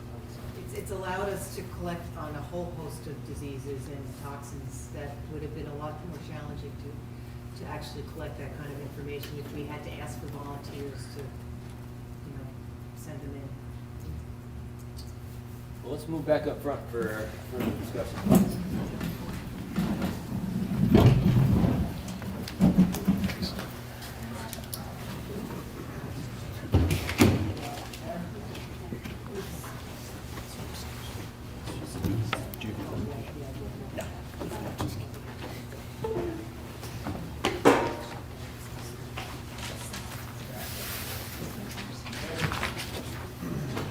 So the way, correct me if I'm wrong, but the department would like some sort of discussion on this and some sort of action, one way or another. And I'd like to ask the board to act on each of the petitions individually, just so we have a clear record. And I would suggest we do that on the first three and then discuss the live action trail camera petition afterwards. So what I'd like to do is I'd like to go through them discussion-wise in the way that they were presented to us from the department. The petitioners have had their chance to say what they wanted to say, but if there are any further questions for the petitioners, specific things you're looking for, I don't even know if they're here anymore. No. Apparently not. Where are the petitioners? I guess they left. I was just wondering. Well, I should say though that Lisa is not on the line anymore, but she did say if we have questions for her, we can get her back on the line. So, but the others have apparently left. So let's talk about the Mr. Medwood's petition. Is there any discussion on that? Any motions or any questions for the department? I would just a comment. I was going to say from obviously both great presentations, but from yours it basically says that, quoting a past college professor, statistics don't lie, but liars use statistics. So you made that clear, and I was thankful for that. Jay? I just had a question. Petitioner's not here, but maybe somebody else can answer it. You made a comment that fishers compete for some of the same game species targeted by hunters. What do fishers target for food source? Small mammals, snowshoe hare, they were reintroduced for porcupine, and they do take porcupine, but, squirrels, any small mammal. Yeah, I mean, I think that's a misrepresentation of why we have a season on Fisher, in my opinion. Thank you. Bill? Just a couple of notes. When I asked Lisa if she could tell us where the 19 fishers were taken, and somebody asked her who wrote the paper, and she couldn't give us a name. That bothers me, that those are facts that are being thrown out there that they don't have any backing for. Whether or not she presents it later on, I don't know. So we're here to make a decision on facts that are not backed up by somebody else, you know. That just irks me a little bit.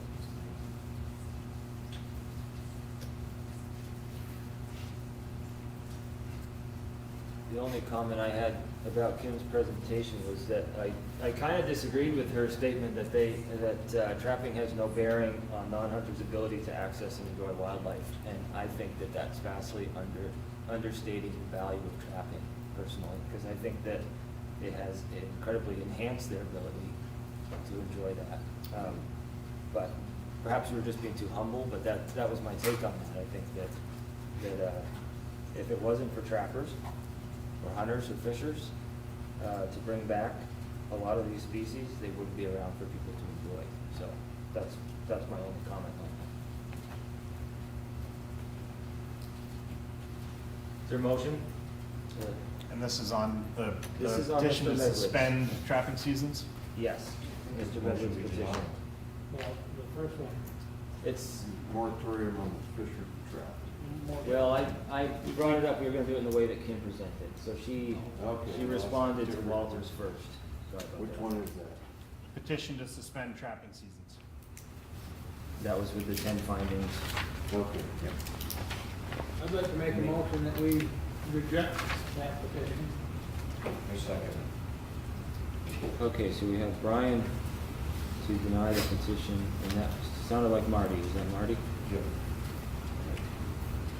Marty was the second. Is there any further discussion on that? I would like to compliment Kim on your rebuttal to their petition. It's very well done. I cannot imagine the time it was put into your response. Thank you. Very well done. Does that motion include the suspension to the moratorium? No.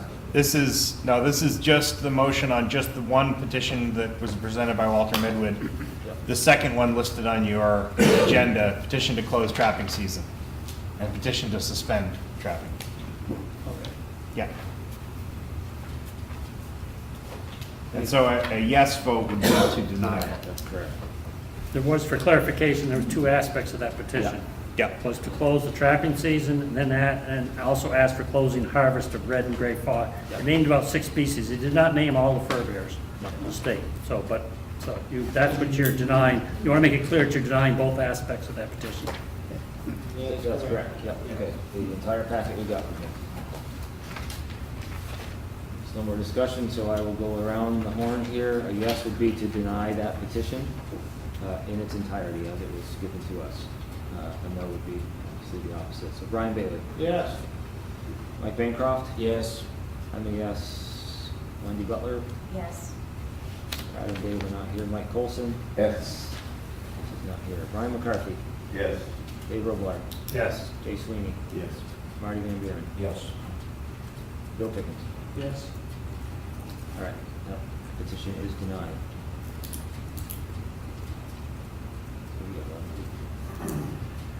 Okay, next up on our agenda tonight, we will get into the second one that Kim did, which was the, hold on, saw some money tonight, otters. Yeah, otters was the second one, yep. Is there any discussion on the petition to return the end of trapping season for river otters to February 28th? Any questions, comments? Pretty quiet crowd. Well, I'll say that I commend on all of these presentations by the board, by the agency, because I think it's very, very easy when you are very passionate about a subject to find information to support your position. Unfortunately, that information sometimes is not backed by sound practices or science, and I have no reason to believe that the information that was presented to us by Kim or Dr. Geider tonight doesn't have solid backing in the world, in the world we live in fish and wildlife. And I found it very educational, and I haven't found anything in this presentation of the petition that leads me to believe that we have a reason to change this. And I'll make a motion that we deny this petition. I'll second the motion. Yay, next motion. Brian seconds. Is there any further discussion on that?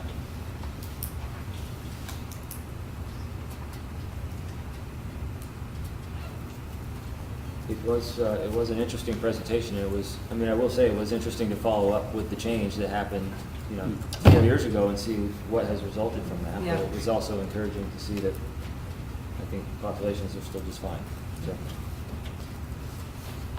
any more discussion on that? So a yes would be to deny the petition. Brian Bailey. Yes. Mike Bancroft. Yes. I'm a yes. Wendy Butler. Yes. Mike Colson. Yes. Brian McCarthy. Yes. Dave Robillard. Yes. Jay Sweeney. Yes. Marty Van Buren. Yes. Bill Pickens. Yes. That is denied. And last on these petitions would be the Fisher. Is there any discussion on the Fisher petition?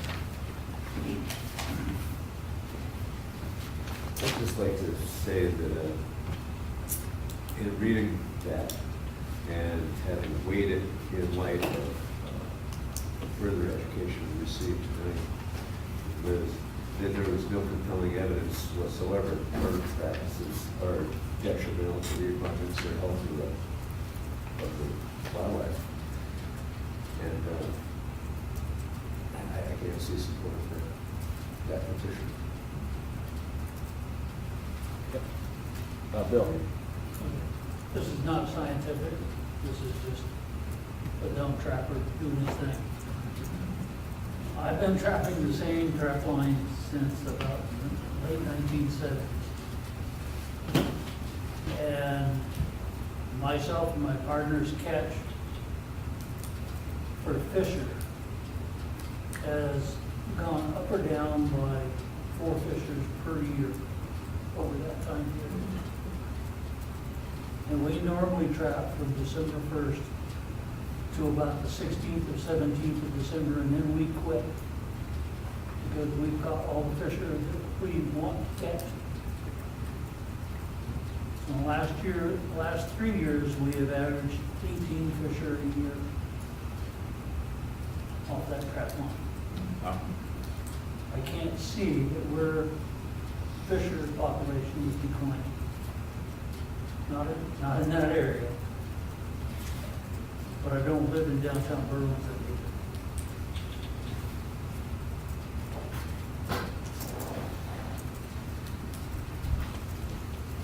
Any more discussion on that? It is disappointing that they're not here to answer questions. I just want to say that. I think this is a repeating occurrence, and it consumes a massive amount of time. And so I make a motion. it is disappointing. Yeah, Marty? Marty's made a motion to deny. I'm sorry, who was the second? Jay. Jay. Any further discussion? I would like to suggest that if petitioners are going to bring a petition to us and use resources to make a presentation and inform us that they need to stay. Because to me, it's equal to somebody plugging their ears. And I think that's disrespectful. given the amount of time that was put into the response and the offer to work together multiple times, I think that we saw tonight is disappointing. This is another part of Bill's circle. We'll be back here again. Yep. Insanity. Any further discussion on that? Okay, the yes would be to deny that. Brian Bailey? Yeah. Mike Bancroft? Yes. I'm a yes. Wendy Butler? Yes. Mike Colson? Yes. Brian McCarthy? Yes. Dave Robillard? Yes. Jay Sweeney? Yes. Marty Van Buren? Yes. And Bill Pickens? Yes. That is denied. Last up on our agenda tonight is the cell phone camera petition, and that petitioner has also left.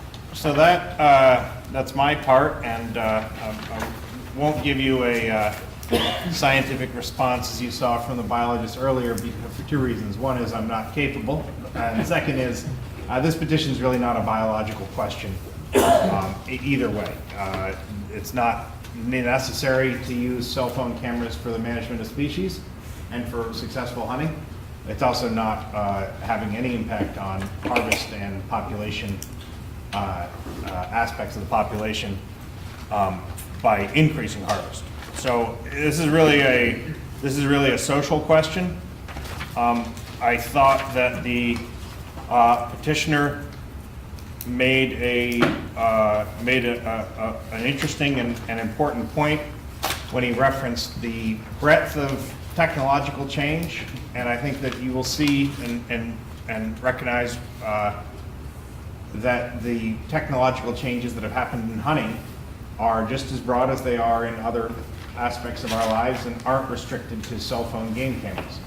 They involve regular game cameras, they involve rhinos and other types of electronic communication. They involve the GPS tracking for dog hunting. There are many aspects of technological advances that have impacted hunting. And so I would suggest, request that the board deny the petition, both because there's no biological imperative to do otherwise, and also because I think this is a much broader conversation about the ethics of using a wide variety of technological advances in pursuit of game. And I don't think that cell phone live action game cameras are unique or have a outsized impact on any of these. So I guess with that, I'd request any discussion or questions from the board. I'm happy to have questions directed to other members of the department, of course, as well. But I do not think that there is a fundamental difference between use of cell phone game cameras and the use of other types of electronic advances, particularly communications. When people track deer, if there are two or more people tracking deer and they are enabled to be in communication with each other via radio or via rhino, I think that is just as significant an advantage, if not a greater advantage, than a live action game camera. And I don't think that this petition should be approved singling out one aspect of the wide variety of technological change that we've seen. So happy to answer any questions. I'm sure that either law enforcement, members of the law enforcement division or members of the biological staff who are here would be happy to give you their opinions and their perspectives on it as well. Board members? Yeah, Brian. I was curious, I'm not sure who to direct this question to, probably maybe Carol or you. Is there any cases whatsoever of anybody actually looking on a cell phone, hey, there's a deer, I'm gonna go kill it? I mean, it's absurd to me to think that it may give you a little bit of an advantage, but you still got to go out there wherever your camera is. And I can't believe that it's happening. I know a lot of people that have these cameras, and the biggest use for them is, hey, look at that. They got a nice picture on their phone. They save the picture. I don't know of a single person that has actually used it for their advantage to all of a sudden see that there's a deer or a bear or whatever in their food plot and run out there and shoot it. I mean, it just, I've never heard of that being done. Mr. Bailey, we have confirmation of one animal, and the wardens, feel free to speak, if you know of any more. But there was, and the only reason we know about it is because it was in the newspaper, in the Addison Independent last year, where a gentleman who was at work had a deer pop up and asked his boss if he could leave, and he went and shot him. I was very suspicious there was something keeping that deer there that was not legal. We weren't able to prove that. I'm not sure how far the investigation went, but I made it known when I wanted to look into it. But without some sort of ability to hold that wildlife there, I mean, you're setting up on a trail, you know, in a deer's or bear's home range and hoping to get a picture of it. I agree with you 100%. It's very unlikely that you're going to have any success. This guy was an anomaly and the only one that I've heard of, but the wardens can feel free to speak of others. I have a hard time visualizing that happen, or at least to the extent of what this gentleman was saying. I mean, we're talking about ethics and. I'm sure it's possible, I'm sure it's happened in the rare occasion. I'm also equally sure that somebody has radioed their hunting partner and told them, I'm by this mountaintop and he's coming towards you. Yeah. You know, I don't see this as particularly unique among the different changes that have happened in technology. I mean, without even getting into other aspects of technology beyond electronics. If that were to happen and happen often, I guess I would have a different opinion on it. Just all the people that I know, and I know a lot of them. I have one myself. I've never set it up on my own yet, but people, it's cool. You're at work, and also you get a picture of a bear, and it's a tree stand or something. And they save the picture. And then, I don't know if anybody that's ever used one. So yeah, there's a deer. I'm gonna go out and shoot it. Go out there. I don't know if some of the cases are. Dave. I just wanted to get on record the exact language with B&C as it was quoted from the petitioner, and I did speak to Justin Spring. Justin Spring is the director of the Big Game Management Records for the Boone and Crockett. I did speak to him. He is from Missoula, Montana, and he sent me the exact language, and I'll quote it. It's trail camera usage, the use of any technology that delivers real-time location data, including photos, to target or guide a hunter to any species or animal in a manner that elicits an immediate real-time response by the hunter is not permitted. And it's not permitted for an entry into their records. And in speaking with Justin, they are the B&C, he sits on the board, and some of their statements they put out, he's part of that. And they are not against cell phone cameras at all. What they are, they walk a fine line of keeping technology not too invasive on hunting. And it is a fine line because it is a constant evolving animal, if you will. Some other examples that were mentioned were the GPS collars, for example. They don't ban or don't allow the GPS collars on our dogs for like mountain lions or bear, just not at the time of release. But if you want to turn them on after the fact and then collect your dogs after the hunt, they're fine with that.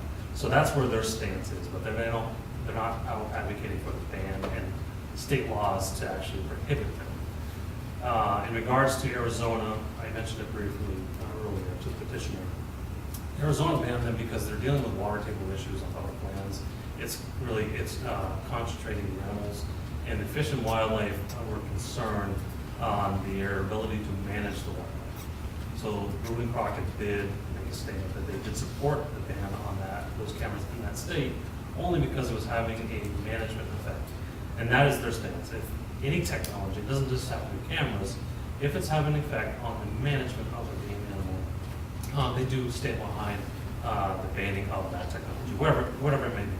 But anyway, that's their stance. That's the official language. I just wanted to record that that is where they're at, and that came directly from the My question to the petitioner, because he stated that New Mexico had banned them on public lands. My question is going to be about private lands and how much public land versus private land is in New Mexico. See, we'll get no response. What's that? There's a lot of public land in New Mexico. And then, you probably don't know the answer, if it's banned on public land, private land, or if it's just banned on public land, or can you use a camera on your own land? As far as I know, it's public land, that's what I read.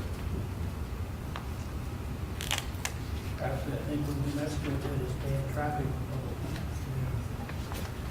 And what Dave said here, he said, that Hope and Young and Boone Crockett, they had a quote here, said, the unwritten rules always govern the actions of alcohol hunters. So that was, they also said they have something to regulate the vehicle. Just in terms of discussion, I feel as though the vast resources of our department and the time and attention of this board are being asked by a very small group of people to legislate their morals.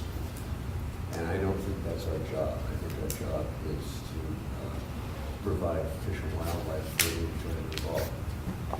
And I feel a little resentful of it. I get that entirely, and I get the frustration. I will say that I think in and amongst these petitions, there were some questions that we should answer. And I would say there were many, there were also ones that I didn't think were necessary to answer, but there were some that I think were worthy of an answer. And you saw the answer from the biologists on those. So I would say it's a mixed bag from my perspective, speaking only for myself. But, yeah. But will they get the answers? Well, they've asked the questions, they put the petition out, they've asked the question, but how will they get the answers? Well, they got the answers. The rejected. The answers were offered, which is the extent of what we can do. Yeah. You also offered to work with them.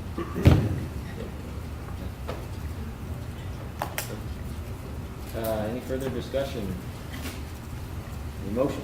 I will make a motion to not support this petition. Second. Randy, number 2. Jay, number 1. Further discussion on that? Looked like you're about to say something. Okay.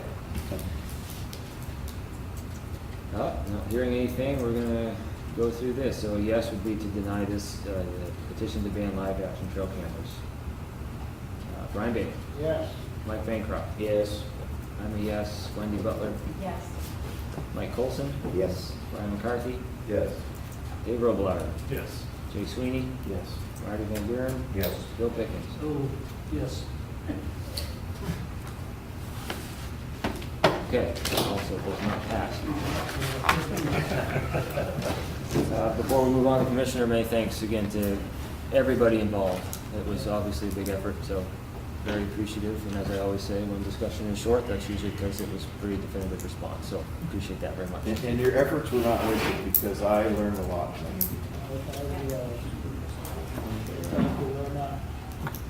Great. I almost wish we got more Decision petitions for so I could learn more. petition ended. Yeah. Thanks for that. Commissioner. Thank you. Brief update for us. Moose permit deadline is June 30th, and we're planning a drawing in August. Sort of an internal note here that the Fish and Wildlife Department has a large number of vacancies right now, and crucial vacancies. So to the extent that interferes in your ability to get responses from us, answers from us, and the public's ability to get answers and responses to us, I apologize. We're working as quickly as we can to fill them, but we have a number of crucial vacancies, including 2 of the 3 program directors program managers in the wildlife division. So Steve Perrin and Adam Miller. Adam went to Department of Environmental Conservation. Steve Perrin retired.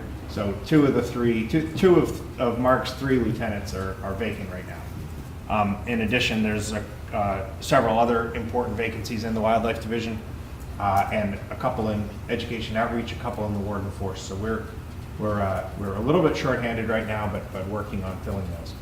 And of course, we have a pretty extensive and I think responsible but pretty exhaustive hiring process in state government, and particularly in the department. So that actually takes a lot more staff to engage in on hiring committees to replace those positions. So I just wanted to mention that. Speaking of vacancies, one change and one vacancy, both of which I'm sorry to see, but also congratulate both of them. Forrest Hammond, Frosty, is done this summer, retiring, and to say he will be difficult to replace would be a vast understatement. He will be impossible to replace. The Bear Project has been the great beneficiary of his work. All of us as his colleagues have been the beneficiary of that, and this board's been the beneficiary of his expertise and his dedication. And now we'll have to handle 10,000 nuisance bear complaints as a private citizen. But congratulations to Frost. Do you want to say anything, Frost? I don't want to put you on the spot, but. Do it.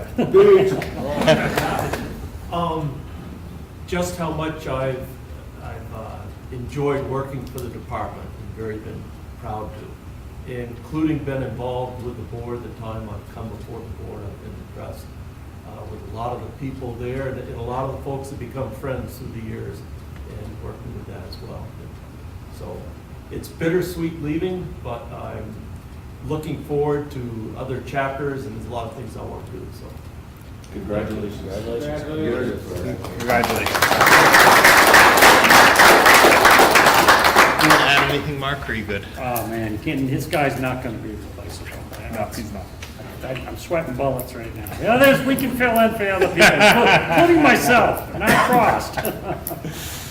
Well, Frost will be greatly missed as a friend and a colleague and as a leader of the Bear Project, but we're excited for him.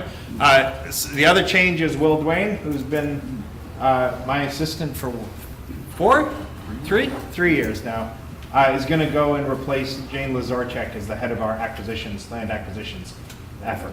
And so that'll be a new and exciting learning curve for Will. I literally cannot do anything without his help, so that'll be a bit of a challenge. I hope all of you bear with me. But Will, do you want to say anything? Just that it's been a pleasure getting to know all of you and understand the interplay between the important work that you do and how we support you here at the department. Looking really forward to getting out into the state more, and perhaps as I come through your various counties, I'm going to look some people up and maybe step into a stream or two. Absolutely. So it's been a pleasure working with all of you, and I'll be available for sure going forward. Fly it up quick before they post it. Yeah. And last, I just wanted to give my very heartfelt and sincere thanks to Kim and to Katie and to Chris and to Lieutenant Fowler and to all the others on the FER team for preparing the responses to these petitions. Our folks in the department take their jobs and take their trust very seriously. I think you can see that in the very significant effort that went into those responses. And so I just wanted to say, I am, even after 7 years, I'm continually impressed with their science and their dedication. So thanks. Appreciate it, you guys. Sure. Thank you for all that tonight. It was nothing.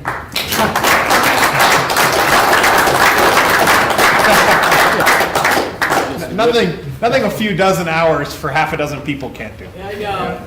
I try not to think about that. We Thank shouldn't you. serve the pizza till after the rest of the presentation. Right. Statement. Right. And that's it for me, Mr. Chairman. Thank you. Let's go around the horn. Dave? I just want to thank Kim. I've been on the board maybe 3 years, I think, and I'm not a trapper, but every time you're called to task, I learn a lot. And I don't know when you're due to retire, but I'm pretty sure it's going to be denied. So I'm sure you'll be around a long time. But I just want to thank you.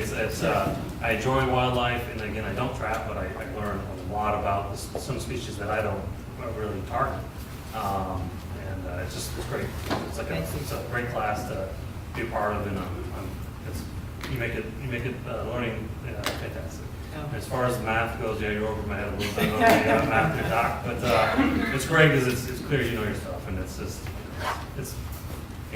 too bad that you guys feel like you're undermined. You just know that the rest of us, there's a lot of public that really do have a lot of trust in you, and we do appreciate what you do. Thank you. And that's about it. I did go out. I was successful during the turkey season. That was a lot of fun, as always. And now it's summer project. So it's a beautiful man. Thank you. Martin, I won't skip you this time. Okay. It was good to see Dustin. He's the warden that used to be down in our area. Warden, and I met a guy that comes up, Justin Turner. He was good to see, the new warden. He come to the shop. We had a good visit for about half an hour. He had a good turkey season. My wife and I did. And we're seeing less land to hunt too down our way right now with all the acquisition. And that's kind of the talk a little bit. The guys are a little worried. And again, great presentation. I learned a lot. And I like science, not emotion. Thank you. Bill, good to have you. Good evening. Got anything for us? I might get a haircut. If it feels good, I just did that. I just want Jim and the rest of the staff over there to know, I know you get hammered by the Wildlife Coalition and POW and their disrespect for what you do, but you need to know that the sportsmen that I talk to have full respect for what you do and what you say. And it's, for those of you that were around during the Doe Wars, just remember, back then everybody that carried a gun was an expert on deer. These people come into this state because they like it, and they get here and find out what we do, and they can't stand it anymore, and they just try to force it on us and force it down everybody else's throat. And as long as you're standing up here giving us the truth and the actual numbers, that won't happen. Thank you. Sure. Wendy. Yeah, I don't really have anything, just to say thank you to you and Warden Fowler for preparing this.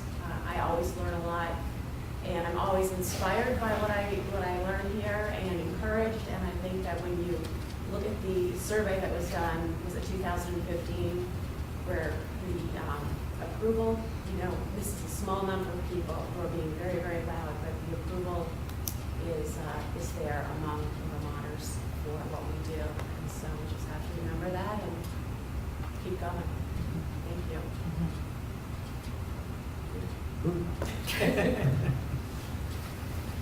I just want to say what an honor it is to even be in the same room with all you guys.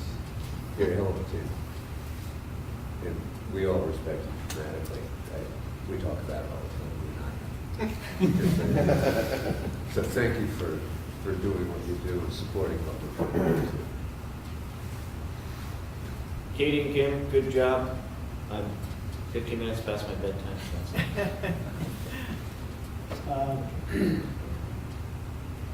Echo everybody's sentiments about the presentation tonight. It was fantastic overall. These petitions, I don't even know how to say what I want to say. It'd be politically correct, I guess. But, it starts with this. The gentleman from Wildlife Coalition said that he didn't have any intention of banning hunting. I don't believe it. I think their ultimate goal is to ban the taking of wildlife altogether. And if we give an inch on one of these things, I mean, are they going to stop coming to us with their petitions? Are they going to come back? What's the next one? I think this is just the beginning. I think they're going to keep after us. And one of those petitions that was brought to us, if they can't get to us, can't change things through the department and the board, we're going to start legislating change because they're getting more and more support here in Montpelier for their beliefs. I don't know how to combat that other than we have to get as many people involved as we possibly can and make our voices heard. And our feelings known. Like, tell me, you do a beautiful job at it. And, we have to be vigilant and make sure we get as many people involved and active, and that we deal with this a lot at the Fish and Game Club. It's not gonna go away anytime soon, we have to stay active. I also want to say it's often nice to get together and be able to see everybody in person. I'm not much of a computer person, as most of you probably know. I hate them, this is much, much better. Good to see you all, thank you. I can see when these groups come in and approach us, they're passionate about what they believe in. And I can commend them for that because they're passionate about wildlife. When you're that compassionate about some things, though, sometimes you can take information and form it to support your belief, even though the information isn't really accurate. And I think when we continue to do these presentations like you guys did tonight, and will continue to have to do, we just reinforce the fact that, you know, we understand your position, but your basis is wrong, and we want to try to educate you, and that's why I'm disappointed they left, but maybe they got educated enough to realize that their ideals were flawed or whatever. I don't think that changes their passion for their belief, and that's fine. As long as we walk out of here tonight, and I will, knowing that we made decisions tonight based on information that we know is sound and solid. And we know we'll have to change as time goes on because the world's changing. And with the work you guys do every day and keeping up with what's going on today, not, you know, it's important what happened 50 years ago, but what's happening today is as important, if not more. And I trust that you guys are doing that, and I commend you for your presentation tonight and the work that you do every day. Thank you. Okay. Mike? Ditto. Pass your bedtime too. No, it's not that. That's my bedtime, but to all of you, thank you. I signed up right after you got done, Katie, for a math class. I mean, I've never seen such a boring subject covered so professionally. I mean, you brought the house down, and so thank you. I have a whole new appreciation. Kim, the way you guys formulated that was just perfect. And if we could stay that course, I think we'll keep our heads above water. I don't think I ever want to be on Kim's bad side. It's a real bummer. Tell us more. Yeah. Very good. All right. Yeah, thanks again, everybody. Thank you all. I am disappointed the petitioners left. I think the petitioning process is an extremely important part of what we do. And when petitions are not worked on together, there's usually a disappointing outcome for the petitioner. And hands have been outstretched many times, I think, to work together, and they don't. Anyway, that's all I say on that. Frost, congratulations on your retirement. Our bear trip to the mountains was one of my favorite memories, probably, of my time on this board. I will say I thought I was going to see some bear cubs, and when everybody started talking about a bear named Tony we were going to see, I thought I either needed to go back to the birds and the bees class, or we were going to do something different than what I was thinking. But either way, Tony was a very fun bear to see, and that was a highlight of my time, a major highlight. So I appreciate that, allowing me to tag along that day. It's great. It's actually still my background picture on my Facebook page, really. And the amount of people that have made false assumptions on me that in that picture, thinking I'm there with a harvested bear, because, you know, of course that's what we do. All we do is kill things. Only to find out that we were actually checking in on a bear to see how healthy he was. Well, you kill your share, Tim. Not of bears. Yeah. I won't go into any more detail on that. That's it. I'll close with this. The only harvest I have made this year was a tick I killed this morning with a titanium hammer. And so it felt really, really good. Really good. So thanks again to the department. Wonderful evening. An hour ahead of when I thought we were going to be done. So testament to you all. Thank you very much. Is there a motion to adjourn? I would make that motion. Jay, second. A second. Okay. Thank you. Have a good night, guys.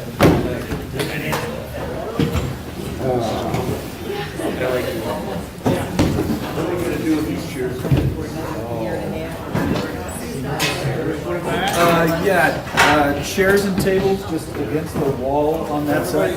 Great job.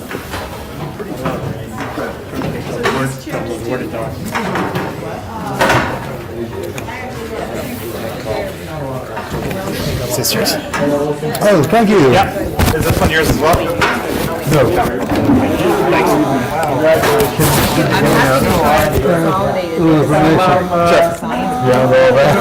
Yeah, you got a few of it. Yeah, thanks. I appreciate you doing that. No, I